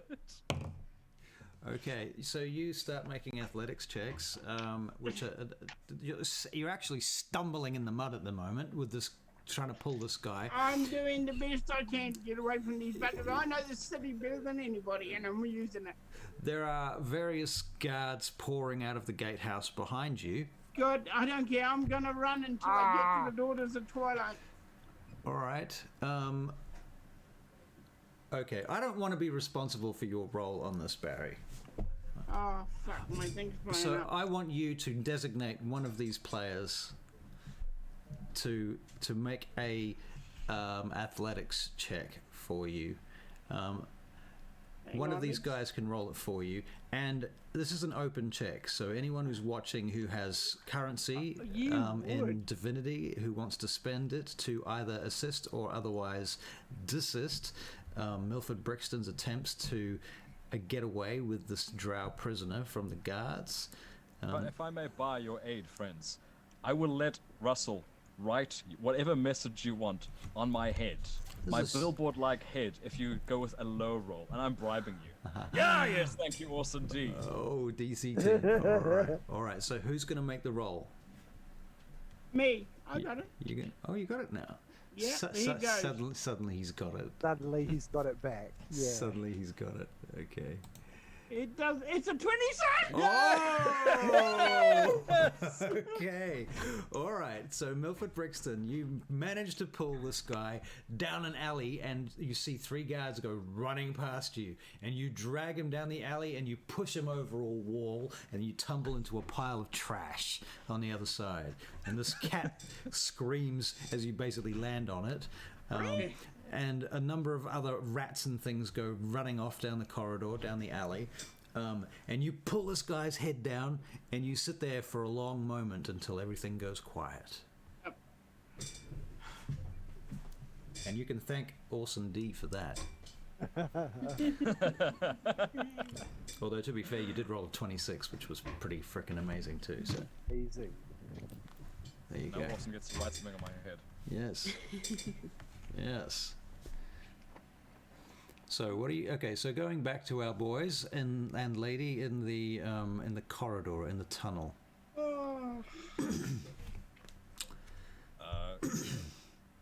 All right. At this stage, I guess the three of them have managed to. You unpin upright the this cart Betsy. eventually. Yep. All right. Everybody fine? No one hurt? Well, Yes, where's Mr. Brixton? Brixton? yeah. Where's Mr. Brixton? Perhaps he's gone ahead. He must have done. That is like him. Yes, that's very true. What's wrong with that fool? Scout Why ahead. can't he stay with the group like he's told to? Well, It's scout almost ahead. a Make show. sure we're not. Between you Make and sure me, we're not getting he's a ambushed again. Scoundrel, that man. I'm not sure why they hired him. I have my doubts about Xandor. He's got some strange notions in his mind. Xander, you think he's got some strange notions. I like what? What do you mean? I've said too much already. Oh, we're all friends here. Friends, are we? He looks at Oh, you. speak for yourself, Mr. Adrik. Well, I wouldn't have sucked the poison out of the head of someone just because I felt like it. You thought you needed me. Wouldn't put it past you. Excuse me, You. I somehow missed meeting Mr. Xandor. When did we pick him up? Oh, you haven't met Xandor. That's all right, Gudael. I'll give you a glowing recommendation. You were mighty helpful at the end there. I should Also- say you're probably about to meet him, though. Yeah, well, also, these guys can't heal for shit. They need a healer amongst them. Yes, that's true. I would probably recommend you. You've done quite well and you know the places, to be fair. Yeah, see? There you go. Oh, thank you. I saw what you did with your healing spells. You've done very well, milady. Thank you. Yes, I've missed quite a lot. I'm sorry about that. So Shall we get on with it then? Let me just and finish putting the oxen back into the traces or traps, whatever the hell that's called, whatever the things are called. right, Yeah, I am Those- proficient in animals, not parts. right, right. And all right, everybody back in. Oi, where did the remaining drow go? Ah, fuck. All right, we may have to put an alert saying that we've got a drow missing. Ah, shit. You Oh. lost one of them, did you? One of your prisoners? Oh well, we've got one. That's why you brought two.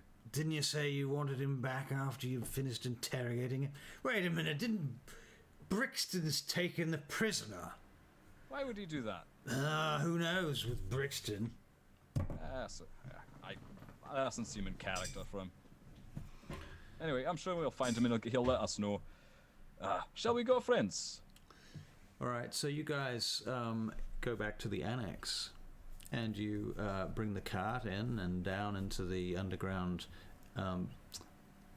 annex vault, and you see various other carts parked there, and it seems quite quiet actually, because as I said earlier, they typically work at night time on this particular job, so everything's quite quiet. There's a few guards around, of course, but there's not a lot of wizards. The operation itself seems to be in this stage where they're just sorting things from the day before, and you see a whole pile of treasure laid out on large sheets of cloth.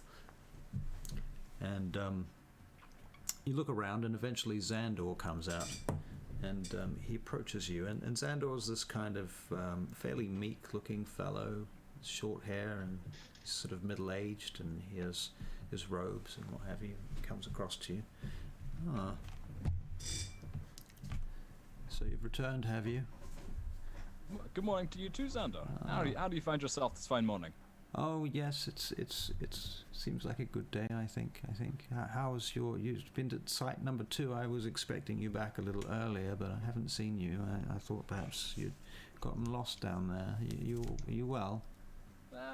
As well as we can be. It was quite a bit dangerous down there, but there's some good news and there's some potentially concerning news. The concerning news, I suppose, has got to do with this drow standing in front of me and this young lady. I assume that's something to do with it. Well, the young lady is part of the good news. Perhaps that's good. But perhaps you should come up to my offices upstairs, to my quarters for this conversation. Hey. Right away. All of us would like to interview us independently.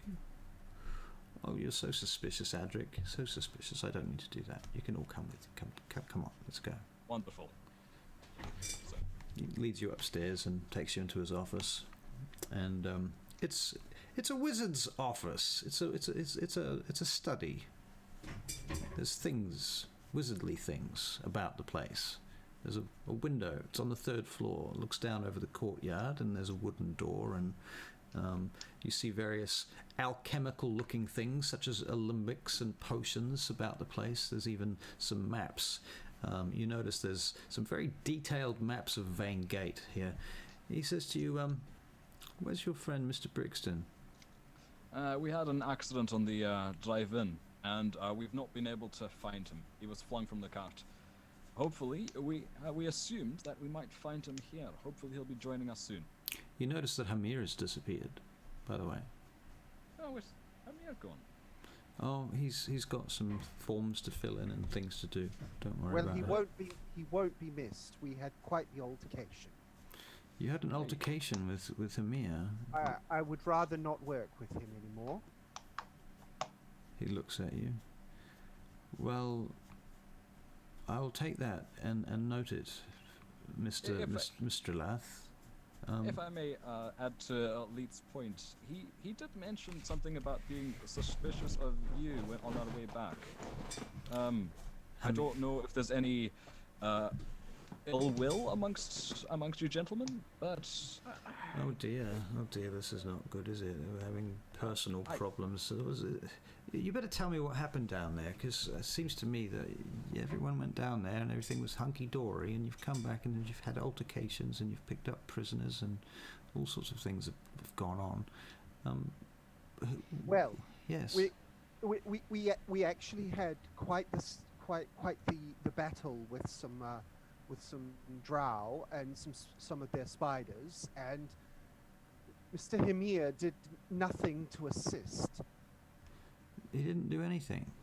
No, I found him also to be quite sarcastic for much of the time. So, hang on, tell me more about these drow. I think we need to. I'd like you to just take a moment and take a deep breath. Obviously, this has been very difficult. I'd like you to take a deep breath and think about your priorities here.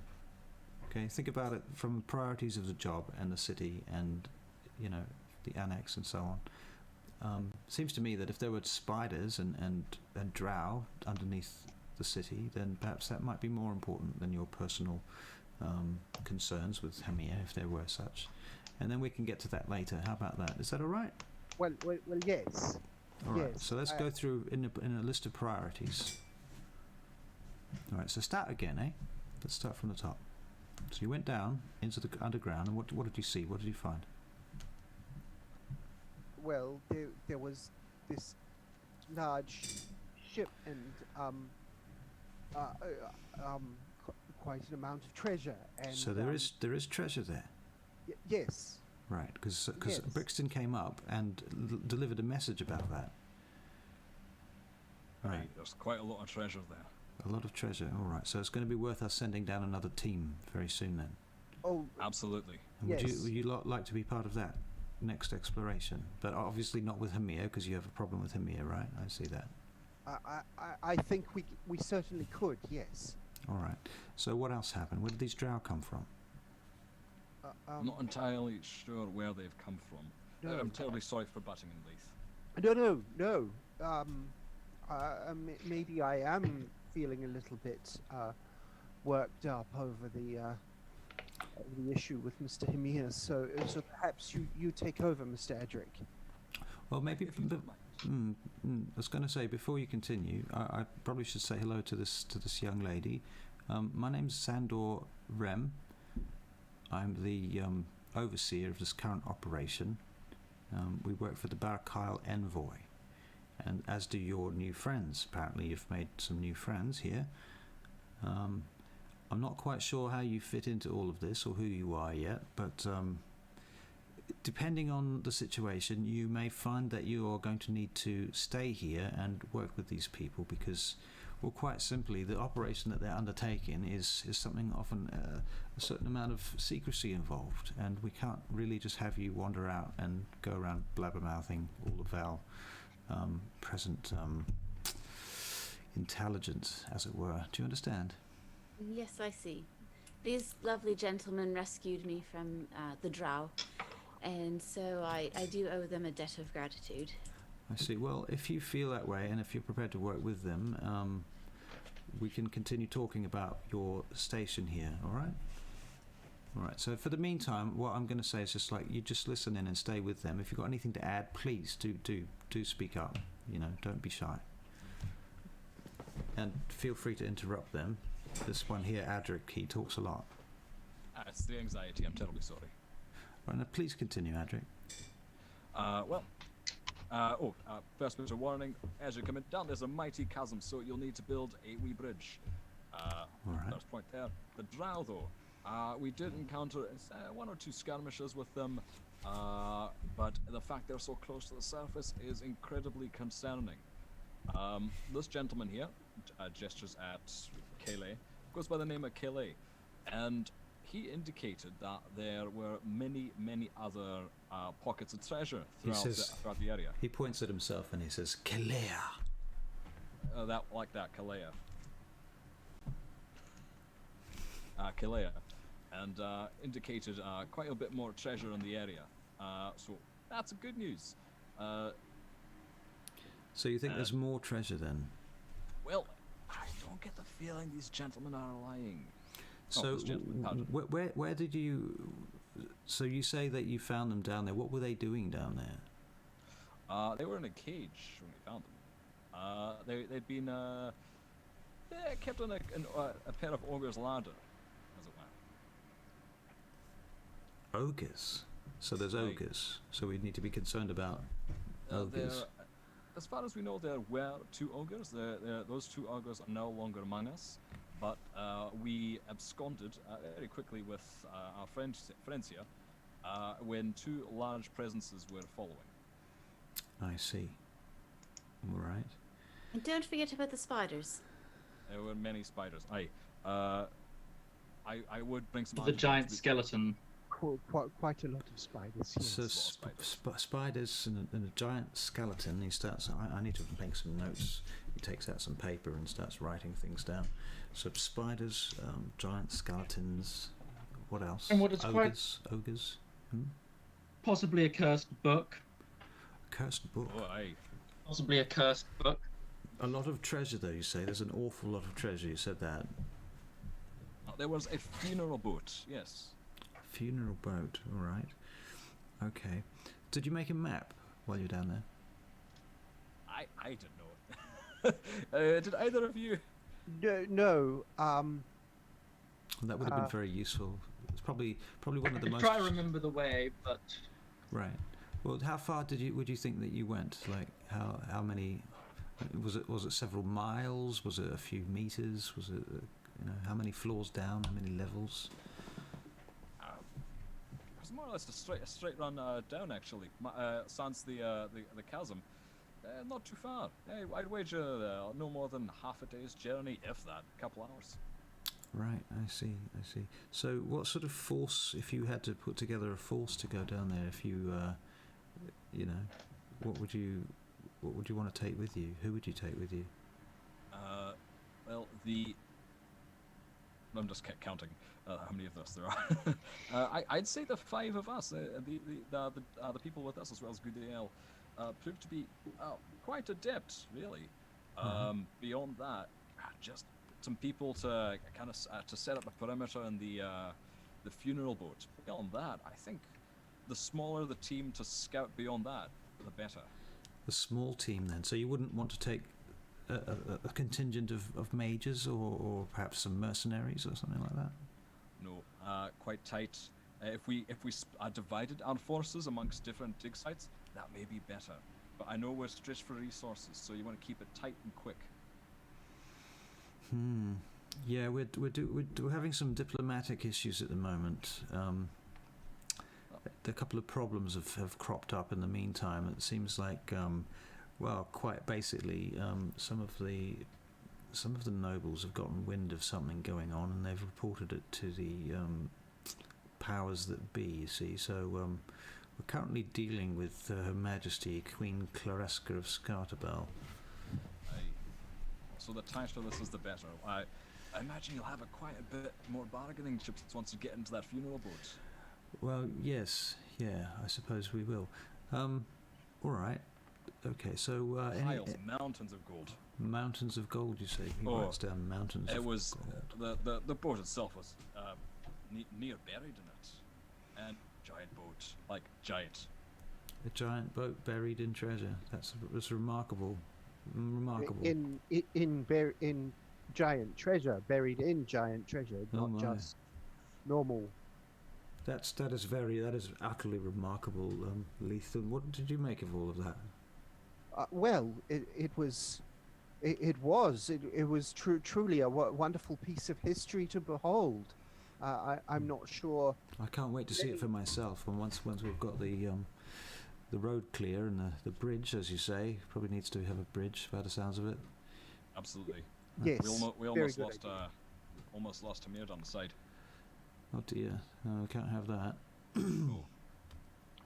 All right, so what do you think needs to happen next? Bridge first, and then I wait for the five of us once Mr. Brixton makes his way back. Quick rest, back down. Have you had any rest yet? We did stay the night in the caverns, Right. but there was a fight after that, so I imagine some of our resources are a bit depleted. All right then. Yes. Okay. Well, perhaps you'd like to take a bit of a rest now. You say Mr. Brixton's going to be on his way back to you. You know, hopefully. Does he does realise that he's really not allowed to? And I made this clear to you, didn't I, Adrik? That you're responsible for these guys, didn't I? That you're responsible for this group. Aye. Yeah. So you did make it clear to Mr. Brixton that he's not really permitted to leave the annex premises or the group that he's working with at any time. Absolutely, I made it perfectly clear. I imagine he'll be trotting along shortly. I don't see why he'd leave. Where do you think he's gone? He may have gone back to check something that was dropped, maybe. I'm not sure. Surely he would have said something. You don't suspect he's up to anything nefarious? No, I mean the cart did flip. Perhaps we were all flung from it. The cart He may flipped. be injured, actually. Yeah. My oxen seemed quite distressed when we picked them up. All right. Well, perhaps you'd like to wait in your quarters. Gudael, these fellows have some quarters here. Would you like a private room, or you can stay with them? It's up to you. You can figure it out. I'm sure, Adrik, you can work this out for yourself, can't you? All right. Yeah. Well, I'll be here in my quarters. If you've got anything you wish to add. I would just like to add that these fine fellows are perfect gentlemen, and I'm sure you can trust them. Thank you, I appreciate that. I mean, they've come on very good recommendations, so I know you're all here. You've all done a great job. I'll be very interested to see what happens with Mr. Brixton. He does have an interesting, colourful and checkered reputation, to be fair. But I also understand he's very good at what he does, which is why he's here. And he came with very, very highly recommended from our dwarven friend Drazael. So, what can I say? Who knows? Who knows? We'll see what happens. Very well. Could one potentially direct me to the quartermaster? I have some supplies I need to restock on. Oh, certainly. You could talk to me about that. You're the quartermaster then. Well, I take care of a number of things. I can pass on your requests to the quartermaster if you like. It would be amazing, personally, Gladly I'd pay for these out of my own pocket to get roughly 10 gold worth of charcoal, 10 gold worth of incense, 10 gold worth of herbs, and maybe a little bit of cheese and honey. Oh, I see. You're looking for some components, are you? Yes, very specific ones to get a friend back, and the cheese and honey is to make sure that that friend stays around. I see. Yes, I understand. Of course, of course. Familiars are worth their weight in gold. All right. Certainly we can do that for you. Don't you worry about that. Thank you very much. I'll have the components brought to your room as soon as possible. Right. Thank you. All right then. Okay. Cutting to Milford. Oh, I'm doing fine. Thank you very much. Okay. So Milford, you ran across the city. Yes. With your compatriot, your new That's right. drow friend prisoner, who That's right. at this point, yeah, okay. So you get to the Daughters of Twilight, the complex, and you go in through the back door as you are Like wont to do. always. Yep, and you find your way down into the undercroft where Millmore Glass keeps his offices, and you get to his door and your prisoner is with you, and the various I'll say that you've already spoken to one or two of the guards, and they are aware that you have a prisoner, and they are assisting you with the guarding of this prisoner at this point. Okay. Thank you very much. And you get to Millmore's door, and the security outside the door rings the bell, and the door opens. And as usual, you go inside, and there's very disarrayed kind of an office with a lot of paper everywhere, as you know. And Millmore looks up from behind his large desk where he's writing with a quill on some parchment. Wow, you again? That's quick. I thought you'd be away for at least a week. Mr. Mill. Mr. This Glass, not Mr. Millmore. That Millmore's my first name. Can't you tell the difference between a first name and a last name, I'm trying Milford? I'm trying to catch my breath. Now Oh, listen. All right, listen. all right. What's the problem? Go Listen. on. Yeah. This drow. Drow? What drow? Will you shut up and listen Do you for 5 push? minutes? Do you push him into? Do you pull the Yeah. drow into the? Yeah. Oh my giddy aunt! You brought a drow elf This into my drow chamber. can give you information on the place and everything else that we've been in. Now, I want you to hold him for my companion, the big, the wolf. The He wolf. needs What are you the talking? wolf. The wolf. Wolf. Little fella. The The- little fella. The dwarf. Yes. Let me catch my breath. Okay, I've got to get back really fast, but can you imprison this drow for me? You don't ask much, do you, Milford? You come Just- wandering in Just here say and you just yes want or me to... no, for God's sake. Would you just sit down, Brixton? I can't. I've got to get back there. Where is it that you're going back to the annex now? Yes, I'm going back to the annex now. Oh, my Can goodness. you seal him up for me? All right, all right, all right. And can you give me a paper telling me that telling the guards that I'm working for you? Telling the guards that you're working for me. What on earth would you want to tell them that for? Because they keep stopping me at the gates. Well, that's their prerogative. It's their city, isn't it? So I don't tell them guards what to do. I mean, that's their business, isn't it? I'm just a quartermaster of the Daughters So of what you're Twilight. telling me is I've got to get round them again? Oh, well, it's right.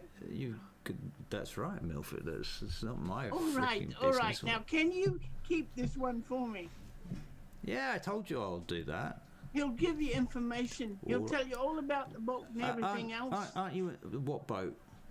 There's a giant boat under there. A giant boat. Yes, a Ooh. giant boat. Like a giant boat Yes. made by giants.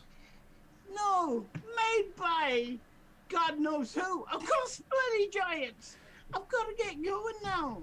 Yeah, I think you probably should go, shouldn't you, Milford? You've probably got somewhere to be by the All looks of right. it. You're not. See ya. Milford, Yes. take What? take a deep breath. Take Take a deep breath. Would you like some candy, by the way? I've got some new this Oh, this apple floss. It's just very nice. All right, so you leave, I assume. Yes, and I use parkour like I've never used it before. Okay, so you're running across the city and you arrive back at the annex location. Yes, All right. using the door. Going that way. Okay, that's not helpful.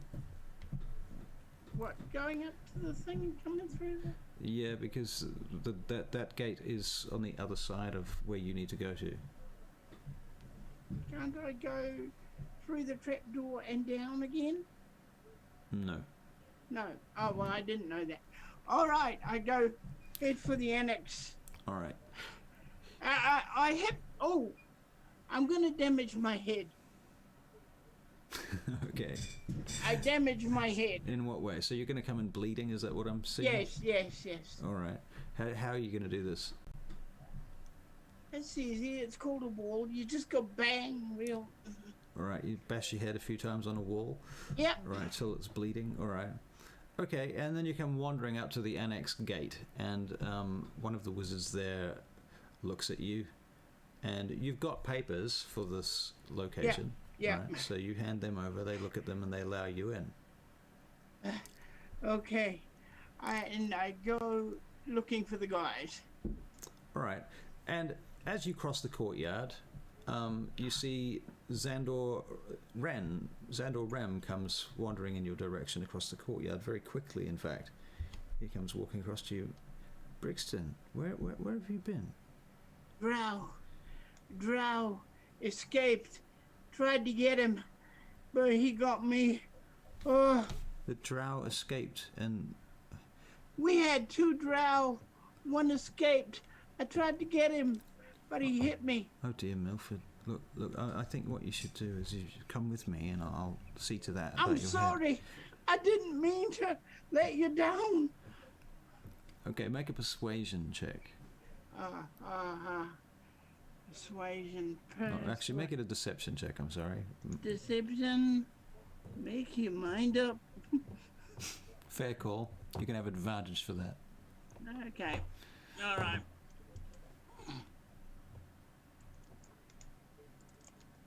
I see it coming. 22. 22. All right. Yeah, it's amazing. You can see that he actually he can feel your pain. Literally, you know, he's looking at you and he's empathizing with you. You know, as an age-old con man, you've got him by the little finger. So he takes. Where are my friends? Come with me, Milford. Look. Cut! Falling over. All right. Look, I know they're here. All right, I know the whole Oh. story. I know what's going on. I know what's thank going you. Take a breath. Thank you. It's all right. Thank you. Now, your friend Gudael will probably be able to heal you, so you should be all right. Okay. All right. Okay. He takes you upstairs. Come on. Okay. He goes. And so Little you bit guys of are drop here, in the drop room in your barracks upstairs on the second floor when Milford comes in with Xandor. there. Okay. Here's your Oh, friend. Milford! What's happened to you? Oh, He's had a bit You of a all bump right? by the looks of it. It sounds like that drow prisoner ran away and he couldn't catch him, unfortunately. He got away. Right. oh, come and sit yeah. down, Mr. Brixton. Do sit thank down. you. Thank you for bringing him to us, Xandor. We'll take care of him from here. Right. Yeah. All right. Yeah. Are you lot hungry? You probably are hungry. I'm thinking I'll get the chef to pull some food up and bring it up to you lot. You probably haven't eaten for days properly, have you? Afraid not. Right. Right. I don't know about the ogre's feast, but that's not good. Right. Well, I'll be back with. I'll send somebody with some food anyway. Yeah. All right. And he leaves and closes the door, and you find yourselves alone in your barracks. Brixton, you're right. Yeah, I'm fine. Oh, If you could just heal me a Yes, little, absolutely. that'd be good. Shall I roll a cure cure wounds? You don't need to do that. Okay. You can, yeah. It's All right. Now, have we checked for any kind of magical stuff now? Mr. Brixton, what happened? I'm not going to tell you anything until we checked for any kind of magical listening thing. I think we did that last time, but we can have another look again if you'd like. Yes. all right. Make an investigation check each, please. For those of you who are in fact looking, at least. Investigation. 8. Right, Edryn. 13. 9. Wow, Gudael. Okay.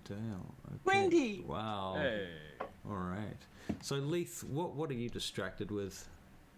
I'm just like kind of perplexed at Milford being back. So I'm like, where did he get to? Just all these thoughts are running through my head of where did he get to and why is he bleeding and What happened? what actually happened? Yeah. Right, fair enough. Okay. Adrik, what were you distracted with? I think now that it's a bit quieter, I'm thinking about what Mindral told me, and I think I'm letting that echo inside me a bit, so I'm a bit lost in my own thoughts. Okay, that's fair. All right. So as for Edryn, you get a 13. So yeah, you notice that there's a little figurine like the one that you saw the other day.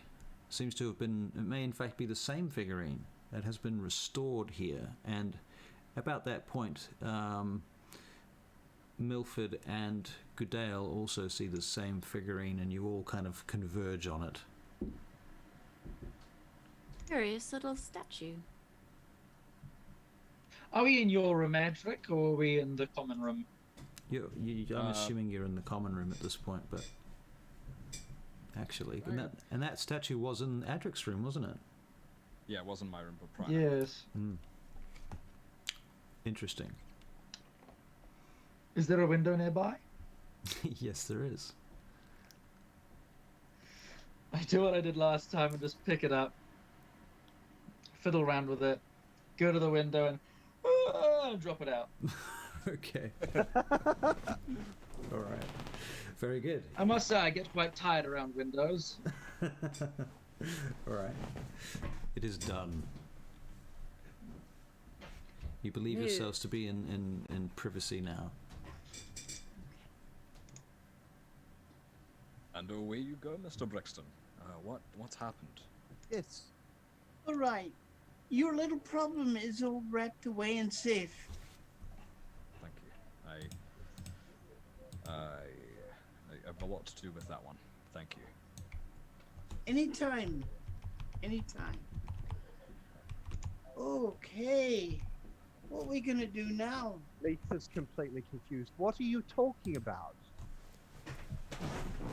Oh, I probably have some explaining to do, but I might, if it's all the same to you folks, I might keep it to myself for a wee bit until it becomes necessary. Oh. Now I want to know. I think it's... I'm so mysterious, aren't I? Never mind, we all have our secrets. Thank you, Gudael. I thought you might understand. But more important than my needs, which we'll talk about later, Gudael, we know so little about you. Oh, what would you like to know? Where are you from? Why were you down there? Because more or less by yourself. So, you can't have been for treasure. Okay. In a way, it kind of was. Well, I obviously, I have these terribly inconvenient fits, and well, yes. It caused a lot of issues at home. But then I went to the Daughters of Twilight, and they taught me how to open my mind when it happens. And occasionally, not all the time, but occasionally I get messages, and I believe they're from Sehanine Moonbow. And on one such occasion, I believe she intended me to make my way into the caves. Then I ran afoul of those ogres. Can we have religion checks from everybody except for Gudael at this point, please? But please continue, Gudael. Okay. Yeah, so I ran afoul of the ogres, and then I had the good fortune to run into the bunch of you. And I'm so terribly sorry to have foisted myself upon you in this way, but I really believe I meant to find something and bring it back to the Daughters of Twilight. Okay, stop there. So, Milford, you don't know what the fuck she's talking about. For some reason, you're off on your own tangent. I've been busy.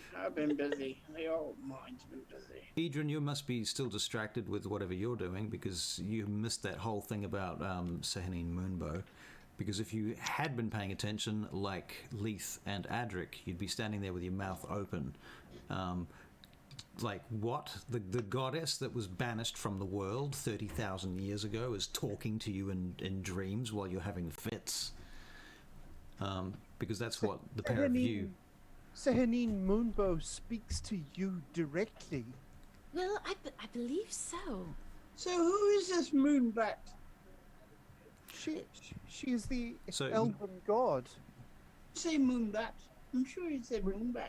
Moonbow. Oh, Moonbow. I'm sorry. Who is this? So Lady, anyway. Barry, your character does know who she is. You just didn't get it for some reason. I mean, or either that, or you're being. I hit my head too hard. Right. Fair enough. Okay, so anyone who doesn't know, Sehanine Moonbow is the goddess of the moon that was destroyed 30-odd thousand years ago when the Parkard stone struck the moon and then tore its huge rent into the continent in Sidariel.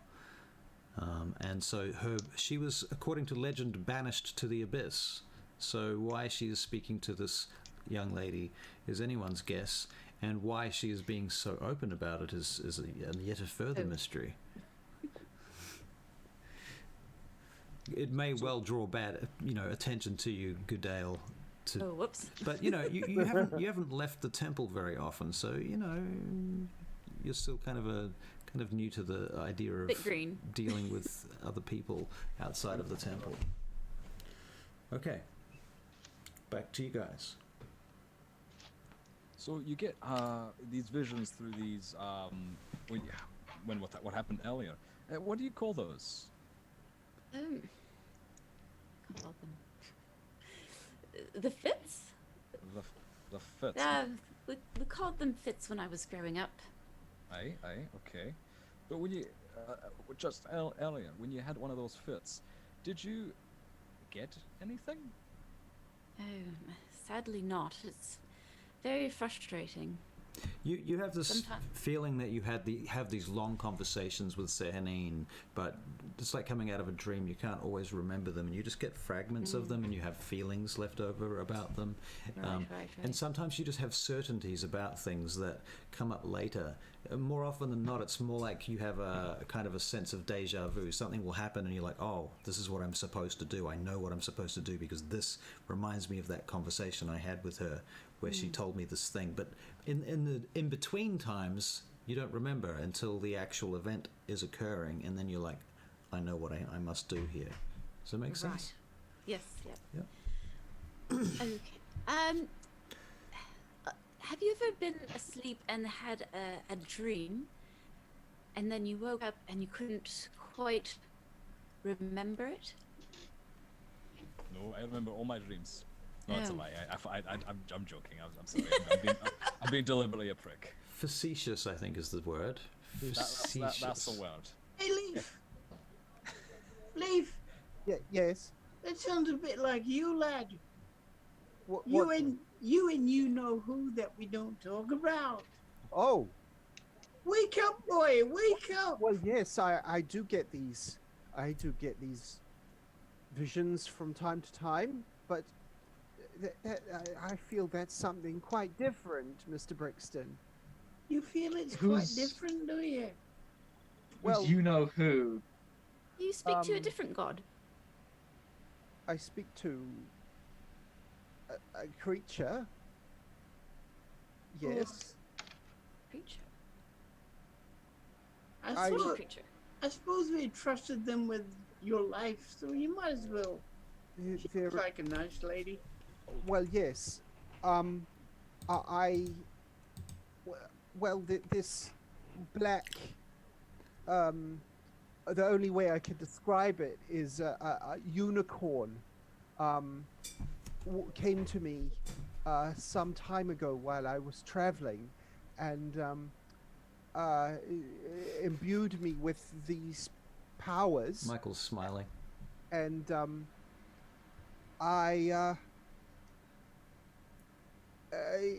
he visits me from time to time. The unicorn visits you. Yes, you may have seen the owl that does sometimes perch on my shoulder when we're outside. This is his doing is to accompany me and to act as my guide. How remarkable. Does this unicorn have a name? I believe the unicorn's name is Tozen. Hey, that's a mighty powerful name. It is a mighty powerful unicorn, yes. Would I know of a god named? Oh, sorry. Would I know of a god named Tozen or a No, you've never heard of Tozan. Tozan?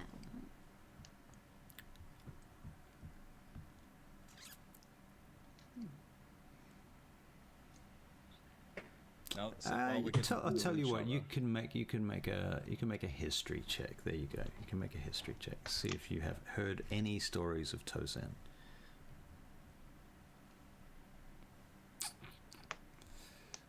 No, 9. No, Doubtful. shouldn't think so. No, afraid not. No. I could say though that my experience is a little similar to yours, Gudael, in that I get rather pained in the head whenever Tozen visits me, or speaks to me. But rest assured that those of you that have not experienced it, I do not fall down, and I'm still aware of my surroundings. You are truly blessed to not have that part of it. I'm not sure if blessing is quite right, but Well, for what it's worth, I'm grateful to have you both beside me. Barry Frame. Yeah, Sorry. At this So point, taken away by the story. I know. I know.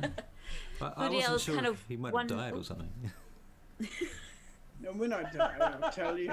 When I die, I'll tell you. Wouldn't that be just so much water on my lap, Russell. Don't die while we're streaming, okay? Just don't do me that pleasure. I'll try not to, but it's not really up to me. You know what I mean? Do you get pains in the head, or is that just hitting walls? You'll be seeing things too next. Okay, so I'm a little bit touched sometimes. Not like them. Sorry. Okay, all right. Orson's actually asked in the chat if I recognise the family name of Gudael. I think that's actually quite a good question. And that is an interesting question. I am trying to see his reasoning here. I know that he has a new character coming up in another game that has a connection, but I'm not sure why Leith would recognise it. Oh, he would recognise Talon. Yeah, okay, he would recognise Talon Daran for the reason that it's one of the highest noble names among the High Elves. That's right. And But perhaps welcome, I'm not as... DJ Kick 21. Thank you for following us. Hell yeah. Whereas Mistraleth is not quite as high, is it? No, Mistraleth is not actually it's you're of a noble lineage because you are a high elf, aren't you? Yep. Leith, yeah. Yep. But the Talon Daran are one of the highest lineages among the high elves. Yeah, for sure. Yeah, there's three royal family lines. There's the Arathani, the Talon Daran, and the Imdrael. So if you've met Iolanthra Imdrael, she is from a family line that was once the... Milford would know that, wouldn't he? Oh yeah, Milford knows this. So would it make sense, and get me to roll a check if you want, would it make sense to Leith that Do you have... Daran would be being spoken to by... How do you know that her name is Talon Daran? Has she introduced herself as no, Talon Daran? she hasn't. Yeah, she did. We Yeah, asked her when we met her Yeah. what your name was. Yeah, Okay. she's very forthcoming. All right. Yeah. In which case, then you can make a history check. Although you don't really even need to make a history check. You just recognize her name. But that being said, it's the name of a clan. So, okay, so she's one of those noble family members. Right. Okay. It doesn't automatically put her on the line of the throne. She's not a princess or anything. She's, I'll tell you the other thing that you would know, Leith, actually, that is important, is that the head of the Talon Daran family is the leader of the Black Guard and works directly for Ivran Erathani, the High King of Sadariel Tularathion. And so you know that he is directly responsible for all of the raids and confiscating of magical items and such in the Elven kingdoms. Did I meet some of the Black Guard? You've probably met This is some of the Steve, I Black think. Guards. Yeah, I would think that you've encountered the Black Guard. Yeah. We don't need to go into details, but yes. Has my has someone come up to deliver the material components? Not yet. Not yet. Okay. Is there any any drink nearby? Yes, there is. Why? What type of yes. drink? What type of drink? There is port. Port. I'll risk it. How many glasses do we have? More than enough. More than enough. I grab 1, 2, 3, 4, 5 glasses, put them in the center, open up the port. I kind of go. I'm sorry, I forbade myself from port. It gives me horrendous gout, but I think this is a tradition, and I pour everyone a little bit of a glass of port, quite messily, almost as if it purposely going on the table a little bit. Cork it up. Okay. And I pull out the glasses and I go, anyone else care to drink? You don't have to. It's Vanderhold custom to pour out a drink regardless of anyone is going to drink it or not. Right, please. One for me, thank you. One Okay, for me everyone's too. entitled to one. One for Everyone's me entitled too. to one. Leith, you don't have to. It would be rude not to. You don't have to. It's Well, simply tradition to pour one out for you. You don't have to drink it if you don't want to. I will have a little. Yes. Okay. By the way, how much? It doesn't matter. And then I put out my hand for the cheers, and I say, "This is an old Vanderhold thing, so I hope it translates well. To happiness, freedom, and life, may our sorrows be numbered and counted as many as drops of wine and vodka that stay in our glass." And then I scull the whole thing. Adrik does the same thing. Throws it right back. Yeah. And So does So does Milford. Brixton. All right. Leith takes the tiniest sip and goes,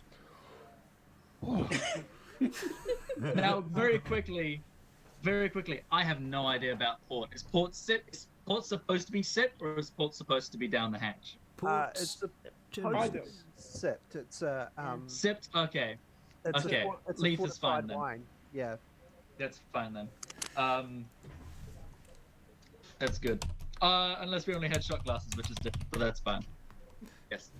Leith, yes, that should put some, as my father used to say, that should put some hair on your chest. She doesn't need hair on her chest, though. It's very sweet.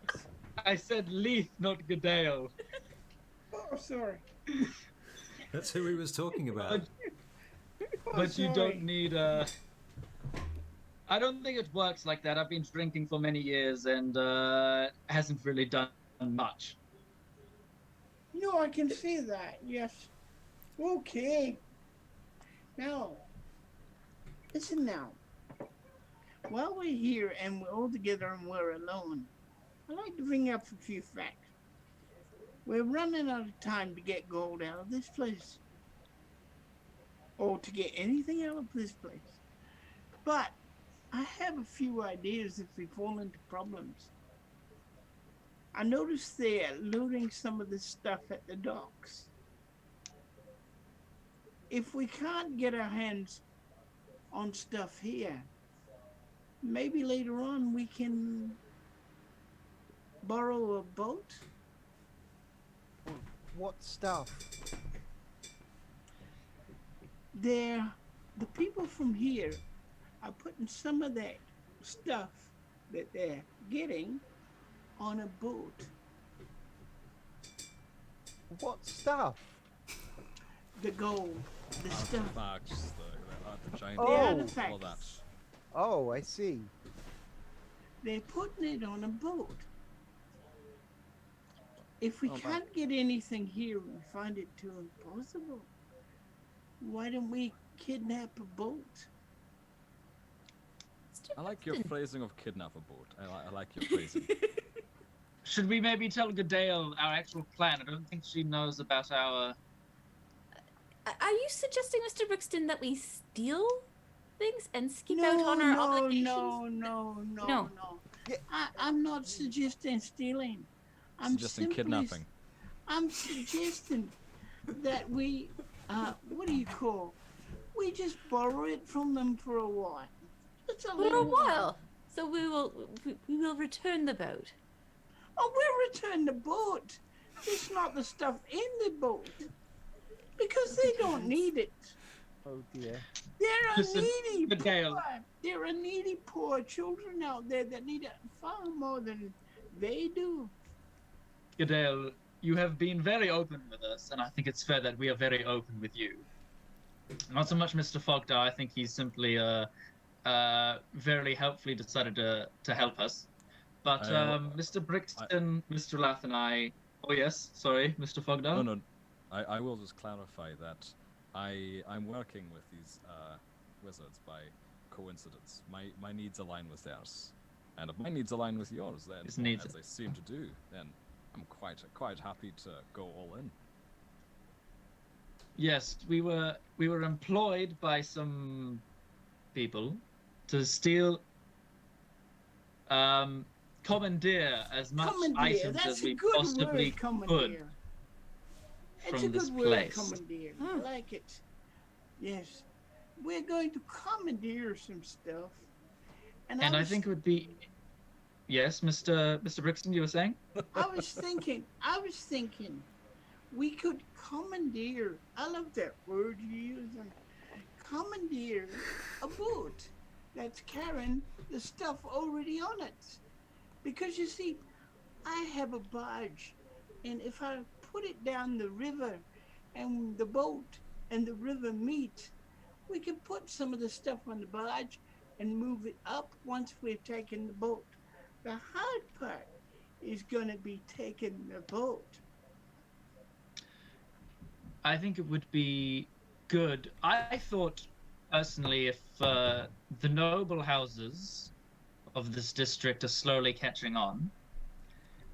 And if we maybe somehow lost our drow again in the Underdark and they informed their drow matriarch, it would be very coincidental if the nobles found out, and at the same time the drow possibly gave the wizards some grief at the exact same time we make off with our goods. Give them too much to concern themselves about one boat.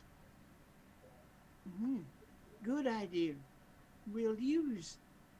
But you see, the problem is, because they know the nobles know about it now, they may step up their timetable. So we've got to think fast.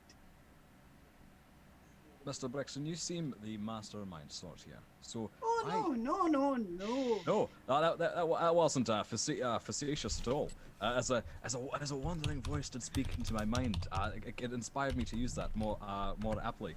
But no, in our debriefing with Xandor, I have managed to, or I hope anyway, I've put into his mind that the 5 of us should, and hopefully could, go further deep into the mines unsupervised.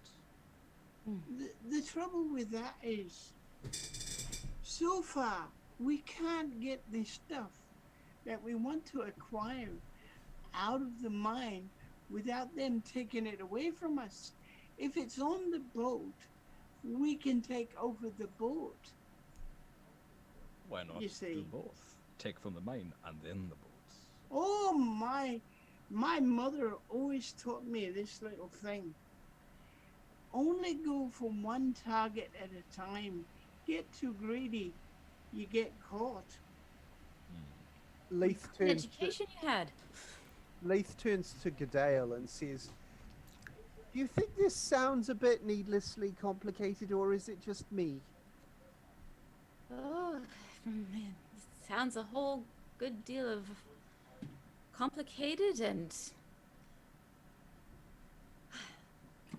I told Mr. Xandor you were all gentlemen and trustworthy. I'm a bit taken aback. No, they're all trustworthy. They are. They're wonderful. They really are. It's me that's a little bit loose, you might say. But listen. The daughters of Twilight have a right to know about this too, you know. And we're kind of helping them as well. Okay, so if I am correct, and there's something in the mines that, or in the Viking burial grounds that the Daughters of Twilight are meant to have, and I'm meant to get it, is there a way to get around Mr. Hymir? Because he seems to believe that he has the right to anything that we find down there. Oh, you see, but this is the beauty of my plan. They load up their boat. They will probably find what you're looking for. And then we take the boat and hope that what you need is on it. Okay. I also think, I know we dislike Hymir extremely, all of us. I think at least a good portion of us. That's However- rather understating it, I would say, but yes. Yes, however, I do also think not having him here could also possibly work against our favor if he's up here knowing that we're not exactly thinking that we're not exactly trustworthy. He might try work against us, whether if he's with us down here, the only person who knows about scruples, then at least we got to keep an eye on him. And I just like, I think if we lost him would be better rather than do away with him. If we lost him, it wouldn't be unforeseen if he was to be taken by some drow, but I think we don't want to go too far with drastic actions before it starts to landslide into something we can't turn back from. Oh, also a fair point. Well, seeing you lot are so moralistic, Now, you see, I'm learning from you people. Now, listen. What I'm gonna do, if we take this boat, is I'm gonna create a thing I call a blow dart. And what we're gonna do is try to knock out the wizards on the boat. Because there'll be wizards on that boat, you can bet it. Okay. And you know how Leith Yes. and you, sir, you two, you know about wizards. They have to talk to do anything, don't they? Sometimes, yes. What about anything else they have to do? Well, I've said, sometimes what do it'll- you guys do? in What do you two do? sometimes it involves certain elements, or sometimes it involves the waving of hands, or sometimes all three. So that would mean if they've got wizards on the boat, we have to knock out the wizards first. I might be able to. The wizards we dealt with in the tunnels that had ambushed us, that I was able to put some to sleep with. As if we also go up against some other Barachiel mages, they're typically, if they're anything like me, of the squishier variety, and so if I go along those lines, then they might be the first to drop as well. The next problem we got is getting out of here without anybody being suspicious. Has anybody got any idea there? You can't just leave this place barren. Well, I Didn't don't. you? Mr. Zendorem wants us to go back down, does he not? Aye. Yeah. Aye. But if we go back down, unless we find a way to get this stuff out from where we go, the only other way is to take the boat. Are you proposing we try and leave today? Oh no, I can't have all the ideas because I can't figure out how we would leave here anyway. I know how I would leave, but I'm not leaving you lot here.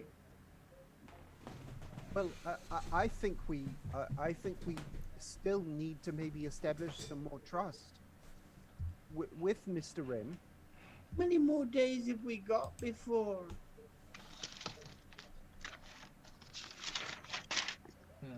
If I'm correct, I think it's 3. I think today being our 4th, and they work by nightly schedule. I think we should have 3 more days. At this coming dusk, I think we have 3 more moons, so to speak. Is that the completion of the dig, or is there more going on? There will be probably more going on afterwards, but from what Brixton found out on our first night investigating this is that they gave themselves, I believe, 7 days to excavate, and then they were hoping to get it all done. And we have to hope they're not moving up the timetable. Because if they are, we've got less time. Well, could we not save that until we are released off this job, and commandeer the boat then? But we have to learn how many guards are on the boat, what kind of boat it is. But they load the boats up from here, don't they? Consider this. You're correct that they may need, or they may only have wizards on the boat. They may need someone a bit stronger, a bit more physically imposing, someone that's managed to earn their trust, like myself, perhaps. So, near the end of this job, or in the process of, he could speak to Xandor and ask for more work after this, helping guard whatever's on the boats. And with you as a giant expert, I am a giant expert in many things. That's a weird joke. I'm really only quite good at giants.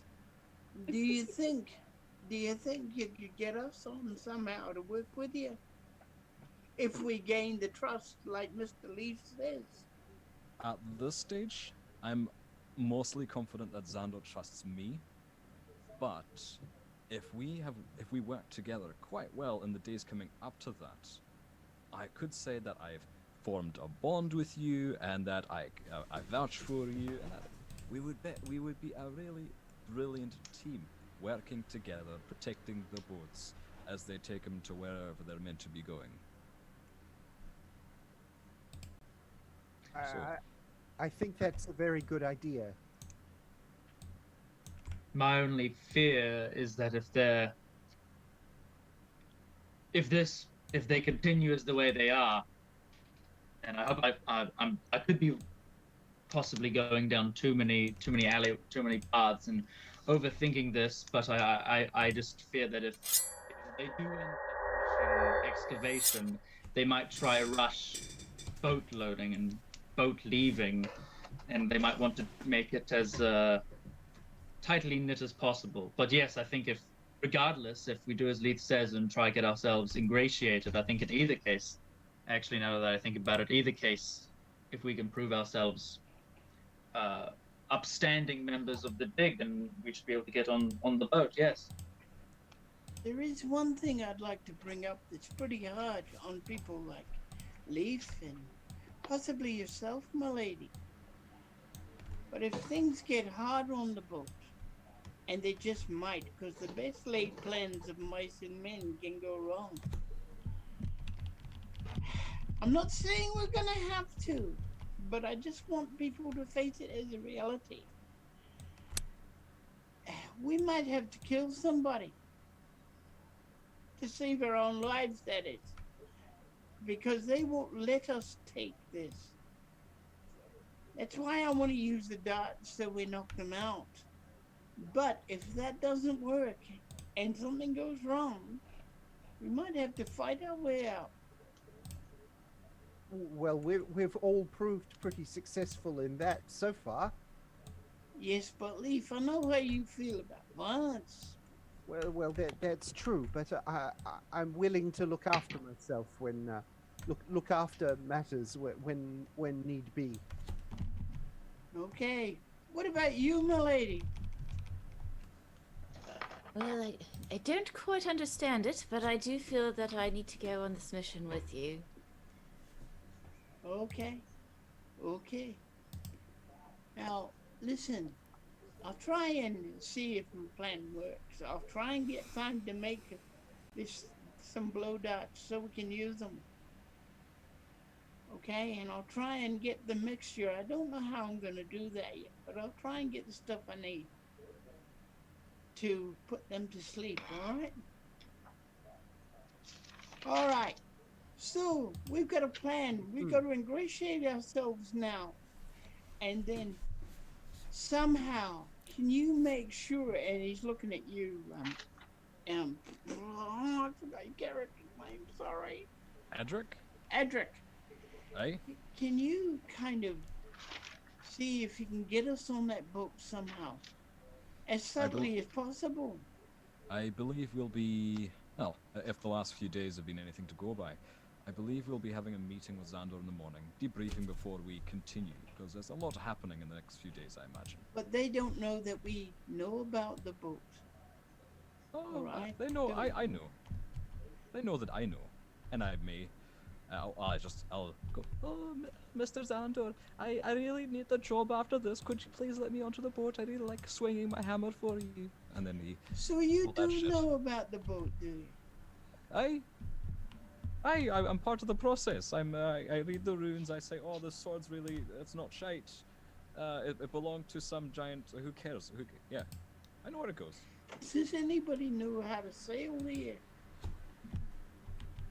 How hard could it be? I mean, I pilot a cart with oxen. A boat's no harder than Mortimer. Have you seen him in the morning? And it's not like we're going to be at sea. It is just the rivers of the town, right? That's right. And then we go and get the barge, and then we fill the barge, and then we use your cart to get the stuff the rest of the way. That is your cart, is it? No, it belongs to them. I've just formed a bond with the oxen. I'm Okay. quite good. I'm quite good with animals, and I pat the frost rune on and like wound into the chainmail. I'm quite good at animals. I fancy I know a place to hide this stuff. I'll keep it in the barge if we can fit it all in. And I can carry quite a lot, but for 2 minutes. So if it's within a 2-minute jaunt, I can carry quite a lot on my back. All right. All right, so that's what we'll do then. Ingratiate yourselves, and you try and get us on that boat. And then we'll go the rest of the way. I'll try and do the rest of the stuff. You're a real gem, Mr. Brixton. You're a real gem. My lady, Yes, Mr. Brixton. do you know anything about sleeping potions? Sleeping potions. Do I know? No, you don't know anything about sleeping potions, I'm afraid. I thought I'd just ask, because he doesn't know whether she does or doesn't. Apparently I I've don't, got Mr. the- Brixton. Oh, I've got I sleep know spell what if you it do. helps. I know what you do. I know how to get the ingredients now. Tell our friend that you need certain ingredients for your healing. Okay? I'm not I'll sure.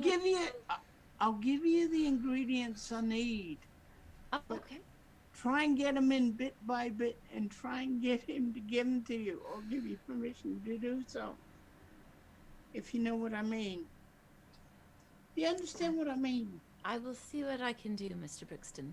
All right, I'll give you a list. So, out of game for a moment, what's your plan here? Okay.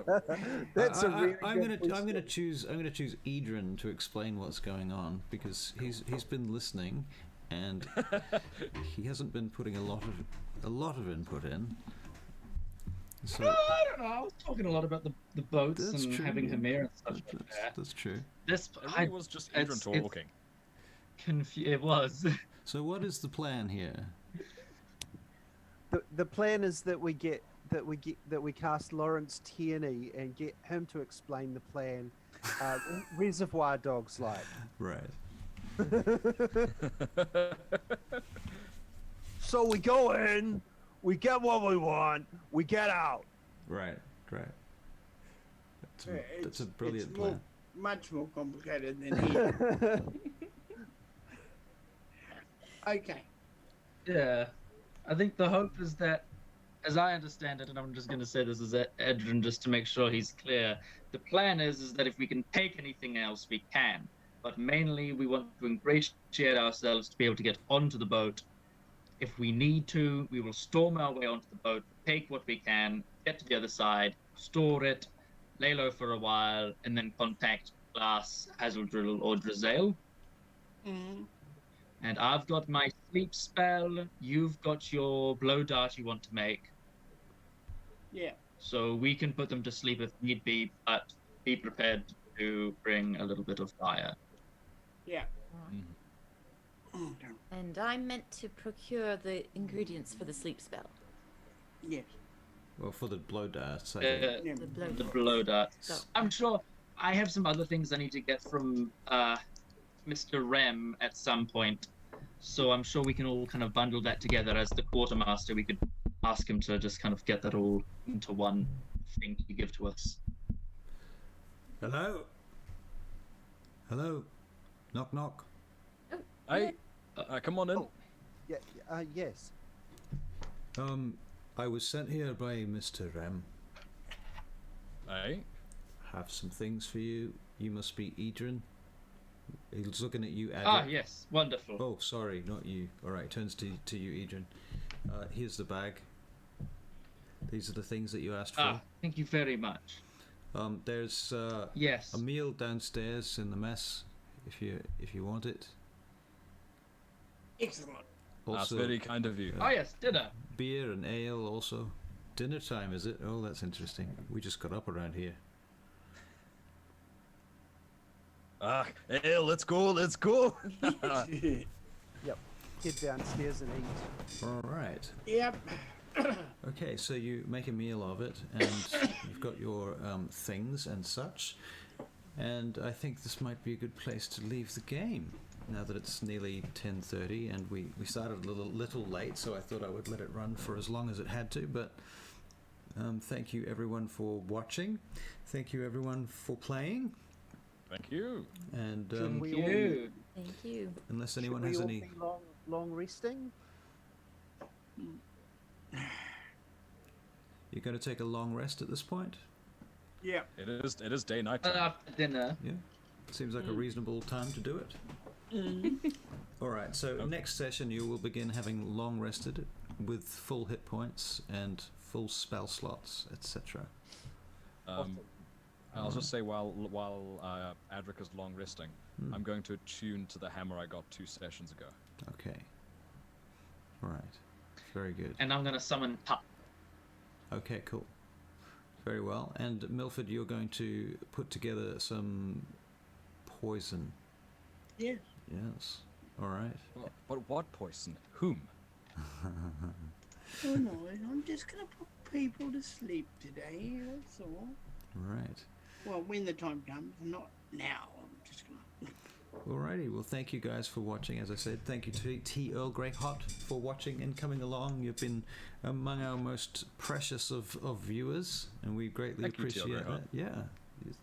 Yeah. Yeah, nothing else I can add at this point, except to say that I'm shattered. So, yeah, alrighty. Thank you guys. We shall end our stream. Thank you, friends. Good night, everybody. Any moment now. Good night, everybody. Alright. And we're out. So,